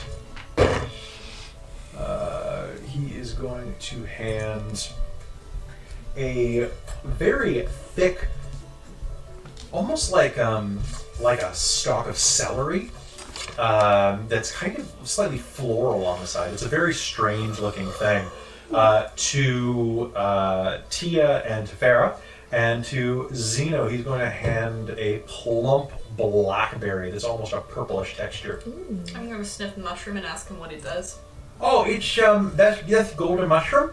It makes you feel rested. What is this thing? It's not celery. It's not celery, no. That's what is that one called? That's Babblestalk? Babblestalk. Yeah, Babblestalk. What? Battle or babble? Don't you understand the words that are coming out of my mouth? No, I don't. Oh, Sylvester, you just need to be a little more enunciative. Oh, okay. It makes your talk different. Babble stock. Yeah. Okay. Yeah, it's a teaching tool. Huh. Thank you, Farah says. Oh, and that one's a slumberberry. A slumberberry. Yep. You eat that and you fall asleep for 10 minutes. Yeah, it's good. It's good stuff. It's good if you need a quick cat nap. Might make a nice tea. Oh, speaking of cat nap, where's the cat? Have you seen the cat, honey? Oh no. I saw it earlier. Oh, I hope she got out of the fire okay. Oh no. Oh, there she is. Okay, good. All right, well, you folks come back now, you hear? Oh, and if you ever get in a pickle, here, as a little thank you. Pickle. And Sally will reach into her apron and pull out a long blackthorn. What's that? Here you go. If you ever need any just to crash in a place, just prick your finger with that and put it on a keyhole. It only works once. Interesting. It's like a key? I guess so. But it's so prick finger Yep. and put finger on Here. On a keyhole, and then just open the You want door. one of my vials to put it in? Yeah, that's That's it? probably Oh, but don't eat it. No. Trust me, you don't want to open that parts of you to other people. No, we're just gonna put it somewhere Yeah, in vial. Plug thing. What's in pouch in bags. All right. Well, thank you so much for staying with us tonight. safe. Yeah, thank you. You said that you're headed to Skilly Town? Yeah. That's the plan. Well, there's 3 ways to go.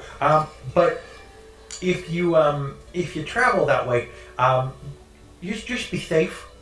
The rains are getting worse around here. Yeah, it's true. They're getting a lot worse.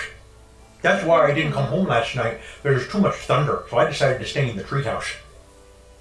Sylvester, trees aren't safe in a thunderstorm. I didn't get struck by lightning, so it must have been safe. Causation is not correlation, Sylvester. Oh. I don't know what that means. It means you're cute. And then she gives him a kiss on the cheek, and they send you off on your way back into the big, wide world. Like, I don't want to leave. And as you're walking down the road, figuring out which of the 3 branching directions you'll go, you feel like the beginning of your adventure is almost coming to its close. And with that, we're going to call game there tonight. Thank you so much for tuning in to Generic Fantasy Setting, Season 2, Episode 13. Thank you, Michael, for writing this, and Kel for contributing as well. I hope that lived up to the expectation. I tried to make it as silly as possible. And It was a great night. I loved it. I hope I got Sylvester and Sally's voices okay. And I got your sickly sweetness across, I hope. So they provided these beautiful figures for game tonight, which are actually engraved on the bottom. And so yeah.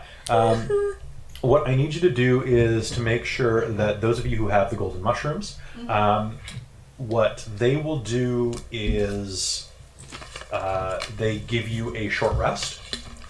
They give you the benefit of taking a short rest. If you use the... you can only gain this benefit once between long rests, but basically it's an extra short rest.